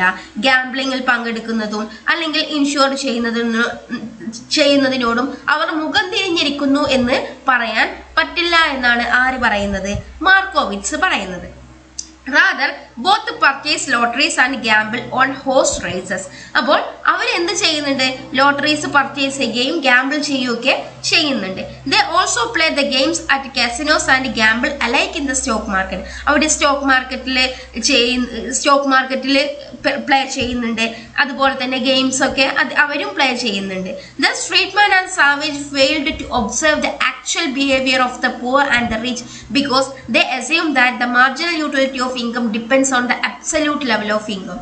അപ്പോൾ മാർക്കോവിൻസ് പറയുന്നത് എന്താണ്, ഫ്രീഡ്മാൻ സാവേജ് ഈ ഒരു പുവറിന്റെയും റിച്ചിന്റെയും ആക്ച്വൽ ബിഹേവിയറിനെ മെഷർ ചെയ്യുന്നതിൽ, ആക്ച്വൽ ബിഹേവിയറിനെ ഒബ്സർവ് ചെയ്യുന്നതിൽ ഫെയിൽ ആയിട്ടുണ്ട് എന്ന് തന്നെയാണ് ആര് പറയുന്നത്, മാർക്കോവിൻസ് പറയുന്നത്. അതിന്റെ കാരണവും അദ്ദേഹം പറയുന്നുണ്ട്. എന്തുകൊണ്ടാണ് ഫ്രീഡ്മാനും സാവേജും ഈ ഒരു പുവർ ആൻഡ് റിച്ച് ക്ലാസിന്റെ ആക്ച്വൽ ബിഹേവിയർ ഒബ്സർവ് ചെയ്യുന്നതിൽ ഫെയിൽ ആയത്? അതിനുള്ള കാരണം എന്താണ്, അവര് അബ്സല്യൂട്ട് ലെവൽ ഓഫ് ഇൻകത്തെ ഡിപ്പെൻഡ് ചെയ്താണ് യൂട്ടിലിറ്റി, മാർജിനൽ യൂട്ടിലിറ്റി നിൽക്കുന്നത് എന്നാണ് ആര് അസ്യൂം ചെയ്തിരുന്നത്, ഫ്രീഡ്മാനും സാവേജും കൂടെ അസ്യൂം ചെയ്തിരുന്നത്. അതാണ് അവർക്ക് പറ്റിയ തെറ്റ് എന്നാണ് മാർക്കോവിൻസ് ചൂണ്ടിക്കാണിക്കുന്നത്. Markowitz has modified it by relating the marginal utility of income to changes in the level of present income. Present ഇൻകത്തിന്റെ ലെവൽ ഓഫ് ചേഞ്ചസ് അനുസരിച്ചാണ് മാർജിനൽ യൂട്ടിലിറ്റി റിലേറ്റ് ചെയ്യപ്പെട്ടിട്ടുള്ളത് എന്ന് മാർക്കോവിൻസ് ഫ്രീഡ്മാൻ സാവേജ് ഹൈപ്പോത്തസിസിനെ മോഡിഫൈ ചെയ്തിട്ട് പുതിയൊരു വേർഷൻ ഇറക്കി. അതിനെയാണ് മാർക്കോവിൻസ് hypothesis എന്ന് പറയുന്നത്. According to Markowitz, when income increases by a small increment, it leads to increasing marginal utility of income. അതായത് മാർക്കോവിൻസിന്റെ അഭിപ്രായത്തിൽ മാർക്കോവിൻസ് പറയുന്നത് എന്താന്ന് വെച്ചാൽ, when income increases by a small increment, small ഇൻക്രിമെന്റിൽ ഇൻകം ഇൻക്രീസ് ചെയ്യുമ്പോൾ മാർജിനൽ യൂട്ടിലിറ്റിയും എന്ത് തന്നെയായിരിക്കും, ഇൻക്രീസിംഗ് ടെൻഡൻസി ആയിരിക്കും കാണിക്കുന്നത്. But large increase in income leads to diminishing marginal utility of income. ഇൻകത്തിൽ ലാർജ് ഇൻക്രീസ് ഉണ്ടാവുമ്പോൾ മാർജിനൽ യൂട്ടിലിറ്റി എന്തായിരിക്കും, ഡിമിനിഷിംഗ് ആയിരിക്കും. അതായത് സ്മോൾ ഇൻക്രീസ് ഉണ്ടാവുമ്പോൾ, ഇൻകം സ്മോൾ ലെവലിൽ ഇൻക്രീസ് ചെയ്യുമ്പോൾ മാർജിനൽ യൂട്ടിലിറ്റി എന്തായിരിക്കും, ഇൻക്രീസിംഗ് ആയിരിക്കും. പക്ഷെ ലാർജ് എമൗണ്ടിൽ ഇൻകം ഇൻക്രീസ് ചെയ്യുകയാണെന്നുണ്ടെങ്കിൽ മാർജിനൽ യൂട്ടിലിറ്റി ഡിമിനിഷിംഗ് ആയിരിക്കും. That is why at higher levels of income people are reluctant to indulge in gambling even at fair bets, and people in slowly rising income groups indulge in gambling to improve their position. അതുകൊണ്ട് rich പീപ്പിളിന്റെ കേസിൽ, higher level of income ഉള്ള ആളുകളുടെ കേസിൽ അവർ ഗാംബ്ലിങ്ങിനോട് മുഖം തിരിഞ്ഞിരിക്കുന്ന ഒരു പ്രവണത കാണുന്നുണ്ട്. കാരണം പെട്ടെന്നുള്ള ഇൻക്രീസിങ്, വളരെ പെട്ടെന്ന് ഇൻകം കൂടിയാൽ വളരെ പെട്ടെന്നുള്ള ഇൻകത്തിലുള്ള ഇൻക്രീസിങ് മാർജിനൽ യൂട്ടിലിറ്റിനെ ഡിമിനിഷ് ചെയ്യുകയാണ് ചെയ്യുന്നത്. മാർജിനൽ യൂട്ടിലിറ്റി ആ സമയത്ത് ഡിമിനിഷിംഗ് ടെൻഡൻസിയാണ് കാണിക്കുന്നത്. അതുകൊണ്ട് ഈ ഒരു ഹയർ ഇൻകം ഗ്രൂപ്പ്സ് എന്ത് ചെയ്യുന്നുണ്ട്, ഗാംബ്ലിങ്ങിനോട് മുഖം തിരിഞ്ഞു നിൽക്കുന്നുണ്ട്.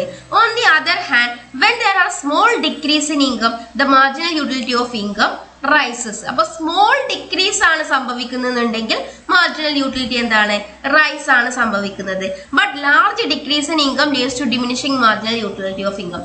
ലാർജ് ഡിക്രീസ് ഉണ്ടാവുമ്പോൾ മാർജിനൽ യൂട്ടിലിറ്റി ഡിമിനിഷിംഗ് ആണ് സംഭവിക്കുന്നത്. That is why people insure against small losses. അതുകൊണ്ടാണ് സ്മോൾ ലോസസിന് പീപ്പിൾ ഇൻഷൂർ ചെയ്യുന്നത്. But indulge in gambling where large losses are involved. Large loss ഉണ്ടാവുമ്പോൾ ഗാംബ്ലിംഗിൽ പങ്കെടുക്കുന്നതിനോടൊരു ഇൻഡൽജ് ആണ് അവര് കാണിക്കുന്നത്. This is called Markowitz hypothesis. Markowitz hypothesis simple ആയിട്ട് ഇത്രയാണ് പറയുന്നത്. സ്മോൾ ചേഞ്ചസ് ആണ് ഉണ്ടാവുന്നത്. സ്മോൾ ഇൻക്രീസ് ആവട്ടെ, സ്മോൾ ഡിക്രീസ് ആവട്ടെ, ആ സമയത്ത് മാർജിനൽ യൂട്ടിലിറ്റി ഇൻക്രീസിങ് ടെൻഡൻസി കാണിക്കുന്നു. എന്നാൽ ലാർജ് ചേഞ്ച് ആണ് ഉണ്ടാവുന്നത്, ലാർജ് ഇൻക്രീസ് ആവട്ടെ ലാർജ് ഡിക്രീസ് ആവട്ടെ, ആ സമയത്ത് മാർജിനൽ യൂട്ടിലിറ്റി ഡിമിനിഷിംഗ് ആണ് അല്ലെങ്കിൽ ഡിക്രീസിംഗ് ആണ്, ഡിക്ലൈനിങ് ആണ് എന്നുള്ളതാണ് മാർക്കോവിൻസ് വാദിക്കുന്നത്. Which is explained in figure where Markowitz takes three inflection points M, N and P in the upper portion of the diagram, the present income at the middle point N on the TU curve of income. അതായത് മേലെ പോർഷനിലെ TU, താഴത്തെ പോർഷനിലെ MU ആണ് കാണിച്ചിട്ടുള്ളത്. ഇതിലെ മേലെ പോർഷനിലെ TU കർവിലെ താഴെ എന്താണ് എടുത്തിട്ടുള്ളത്? ഇൻകവും, എക്സ് ആക്സിസിൽ ഇൻകവും വൈ ആക്സിസിൽ ടോട്ടൽ യൂട്ടിലിറ്റിയുമാണ്. താഴത്തെ പോർഷനിൽ ലോവർ പോർഷനിൽ എക്സ് ആക്സിസ് അല്ലെങ്കിൽ ഹൊറിസോണ്ടൽ ആക്സിസിൽ ഇൻകവും വെർട്ടിക്കൽ ആക്സിസിൽ മാർജിനൽ യൂട്ടിലിറ്റിയുമാണ് കാണിച്ചിട്ടുള്ളത്. ഇവിടെ എം, എൻ, പി എന്ന് പറയുന്ന 3 ഇൻഫ്ലക്ഷൻ പോയിന്റ്സ് ആര് മാർക്ക് ചെയ്തിട്ടുണ്ട്? മാർക്കോവിൻസ് മാർക്ക് ചെയ്തിട്ടുണ്ട്. Then with present income at the middle point N on the TU curve of income. ഈ N എന്ന് പറയുന്നതാണ് മിഡിൽ പോയിന്റ് ആയിട്ട് കണക്കാക്കിയിട്ടുള്ളത്. ഇനി നോക്കാം നമുക്ക്. The marginal utility of income curve MU is derived in the lower portion of the diagram where the present income level is OB. Present income level OB ആണ്. Present income level OB ആയിരിക്കുമ്പോൾ, OB എന്ന് പറയുന്ന marginal utility derive ചെയ്തിട്ടുള്ളത് present ഇൻകത്തിന്റെ ON എന്ന് പറയുന്ന total ഈ ഒരു ലെവൽ OB ഇൻകത്തിൽ ON ആണ് total utility, marginal utility BS ആയിട്ട് വരും. With a small increase in the income of a person from OB to OC. OBയിൽ നിന്നും OCയിലേക്കുള്ള സ്മോൾ ഇൻക്രീസ്, OBയിൽ നിന്നും ഇൻകം OC ആയിട്ട് കൂടി, ചെറിയൊരു കൂടലാണല്ലോ ഇത്, ബിയിൽ നിന്നും സിയിലേക്ക് അധികം ദൂരമില്ല, ചെറിയൊരു increase. The marginal utility of income increases from point S to T. Marginal utility എന്താണ്? എസിൽ നിന്നും ടി ആയിട്ട് ഇൻക്രീസ് ചെയ്തു. അപ്പൊ സ്മോൾ ആയിട്ട് ഇൻക്രീസ് ചെയ്തപ്പോൾ അല്ലെ, ചെറിയ തോതിലൊന്ന് ഇൻകം ഇൻക്രീസ് ചെയ്തപ്പോൾ മാർജിനൽ യൂട്ടിലിറ്റി എന്ത് ചെയ്തു? ഇൻക്രീസ് ചെയ്തു, എസിൽ നിന്നും ടി ആയിട്ട് ഇൻക്രീസ് ചെയ്തു. But large increase in income beyond OC. OCക്ക് അപ്പുറത്തേക്ക് അല്ലെ, OCക്ക് അപ്പുറത്തേക്ക് വലിയൊരു ഇൻക്രീസിംഗ് ആണ് ഇൻകത്തിൽ സംഭവിക്കുന്നത് എങ്കിൽ lead to diminishing marginal utility of income from point T onwards along the MU curve. അപ്പം OCക്ക് അപ്പുറത്തേക്ക് ഇൻകം കൂടിയാൽ എന്ത് ചെയ്യും? സിക്ക് അപ്പുറത്തേക്കാണ് ഇൻകം കൂടുന്നുണ്ടെങ്കിൽ മാർജിനൽ യൂട്ടിലിറ്റിയിൽ ഡിമിനിഷിംഗ് ആണ് കാണിക്കുന്നത്, മാർജിനൽ യൂട്ടിലിറ്റി കുറയാണ് ചെയ്യുന്നത്. On the other hand, small decrease in income from OB to OA. OBയിൽ നിന്നും OA ആയിട്ട് ഇൻകം കുറഞ്ഞു, ചെറിയൊരു കുറവ് സംഭവിച്ചു. Lead to increasing marginal utility of income from S to R on the MU curve. അപ്പൊ എസിൽ നിന്നും ചെറിയ ഈ എസിൽ നിന്നും R ആയിട്ട് എന്ത് ചെയ്തു? മാർജിനൽ യൂട്ടിലിറ്റി കൂടി അല്ലെ. അപ്പം ചെറിയ ഇൻക്രീസിംഗ് ഉണ്ടായപ്പോഴും മാർജിനൽ യൂട്ടിലിറ്റി കൂടി, ചെറിയ ഡിക്രീസിംഗ് ഉണ്ടായപ്പോഴും മാർജിനൽ യൂട്ടിലിറ്റി കൂടി. But large decrease in income to the left of A lead to a diminishing marginal utility of income from point R towards O along the MU curve. ഇനി എയിൽ നിന്നും large ആയിട്ട്, ഈ B ആണ് income, ഇതിൽ നിന്നും large ആയിട്ടുള്ള ഒരു ഡിക്രീസിംഗ് ആണ് ഇൻകത്തിൽ സംഭവിക്കുന്നതെങ്കിൽ, എക്ക് അപ്പുറത്തേക്ക് ഇൻകം കുറയാണെന്നുണ്ടെങ്കിൽ മാർജിനൽ യൂട്ടിലിറ്റി എങ്ങനെയാണ് ചെയ്യുന്നത്? താഴേക്ക് കുറഞ്ഞുകൊണ്ടേയിരിക്കുകയാണ് ചെയ്യുന്നത്. ഇതാണ് മാർക്കോവിൻസ് സ്റ്റേറ്റ് ചെയ്യുന്നത്. ചെറിയ ഇൻക്രീസിങ്ങും ചെറിയ ഡിക്രീസിങ്ങും മാർജിനൽ യൂട്ടിലിറ്റിയിൽ ഇൻക്രീസിങ് ഉണ്ടാക്കുന്നു. വലിയ ഡിക്രീസിങ്ങും വലിയ ഇൻക്രീസിങ്ങും മാർജിനൽ യൂട്ടിലിറ്റിനെ ഡിക്രീസിങ് ഉണ്ടാക്കുന്നു. അപ്പം വലിയ ചേഞ്ച് ആണ്, വലുത് കൂടാവട്ടെ വലിയ കുറയാവട്ടെ, ഡിക്രീസിങ് ആണ് മാർജിനൽ യൂട്ടിലിറ്റിയിൽ സംഭവിക്കുന്നത്. ഇനി ചെറിയ ചേഞ്ച് ആണ് ഉണ്ടാവുന്നത്, അത് ചെറിയ കൂടലാവട്ടെ ചെറിയ കുറയലാവട്ടെ, ഇൻക്രീസിങ് ആണ് മാർജിനൽ യൂട്ടിലിറ്റിയിൽ ഉണ്ടാവുന്നത്. The Markowitz hypothesis is an improvement over the Friedman-Savage hypothesis. Friedman Savage ഹൈപ്പോത്തസിസിന് മേലുള്ള ഒരു ഇംപ്രൂവ്മെന്റ് ആയിട്ടാണ് മാർക്കോവിൻസ് ഹൈപ്പോത്തസിസിനെ കണക്കാക്കുന്നത്. Instead of the absolute level of income it takes the present level of income of a person. അപ്പം ഇത് absolute level of ഇൻകത്തിന് പകരമായിട്ട് present level of ഇൻകത്തെയാണ് ആര് കാണിച്ചിട്ടുള്ളത്? മാർക്കോവിൻസ് കാണിച്ചിട്ടുള്ളത്. It suggest that a person's behaviour towards insurance and gambling is the same whether he is poor or rich. Poor ആയിക്കോട്ടെ rich ആയിക്കോട്ടെ, poor പേഴ്സണും rich പേഴ്സണും ഗാംബ്ലിങ്ങിനോടും ഇൻഷുറൻസിനോടുമുള്ള ഒരു behaviour എന്ന് പറയുന്നത് same ആയിരിക്കും. ഇൻഷുറൻസിനോടും അതുപോലെ ഗാംബ്ലിങ്ങിനോടും സെയിം ബിഹേവിയർ ആയിരിക്കും ഒരു പുവർ പേഴ്സണും റിച്ച് പേഴ്സണും ഉണ്ടായിരിക്കുന്നത്. The emphasis is on small or large increase or decrease in the present income of a person that determines his behaviour towards insurance and gambling. Small അല്ലെങ്കിൽ large ഇൻക്രീസിങ്ങും ഡിക്രീസിങ്ങും ഒക്കെയാണ് present ഇൻകത്തിൽ ഉണ്ടാവുന്നതെങ്കിൽ അതിനനുസരിച്ചായിരിക്കും അവരെന്ത് ചെയ്യുക, അവരുടെ behaviour change ചെയ്യുന്നത് എന്നുള്ളതാണ് ആര് പറയുന്നത്, മാർക്കോവിൻസ് പറയുന്നത്. Thank you for watching.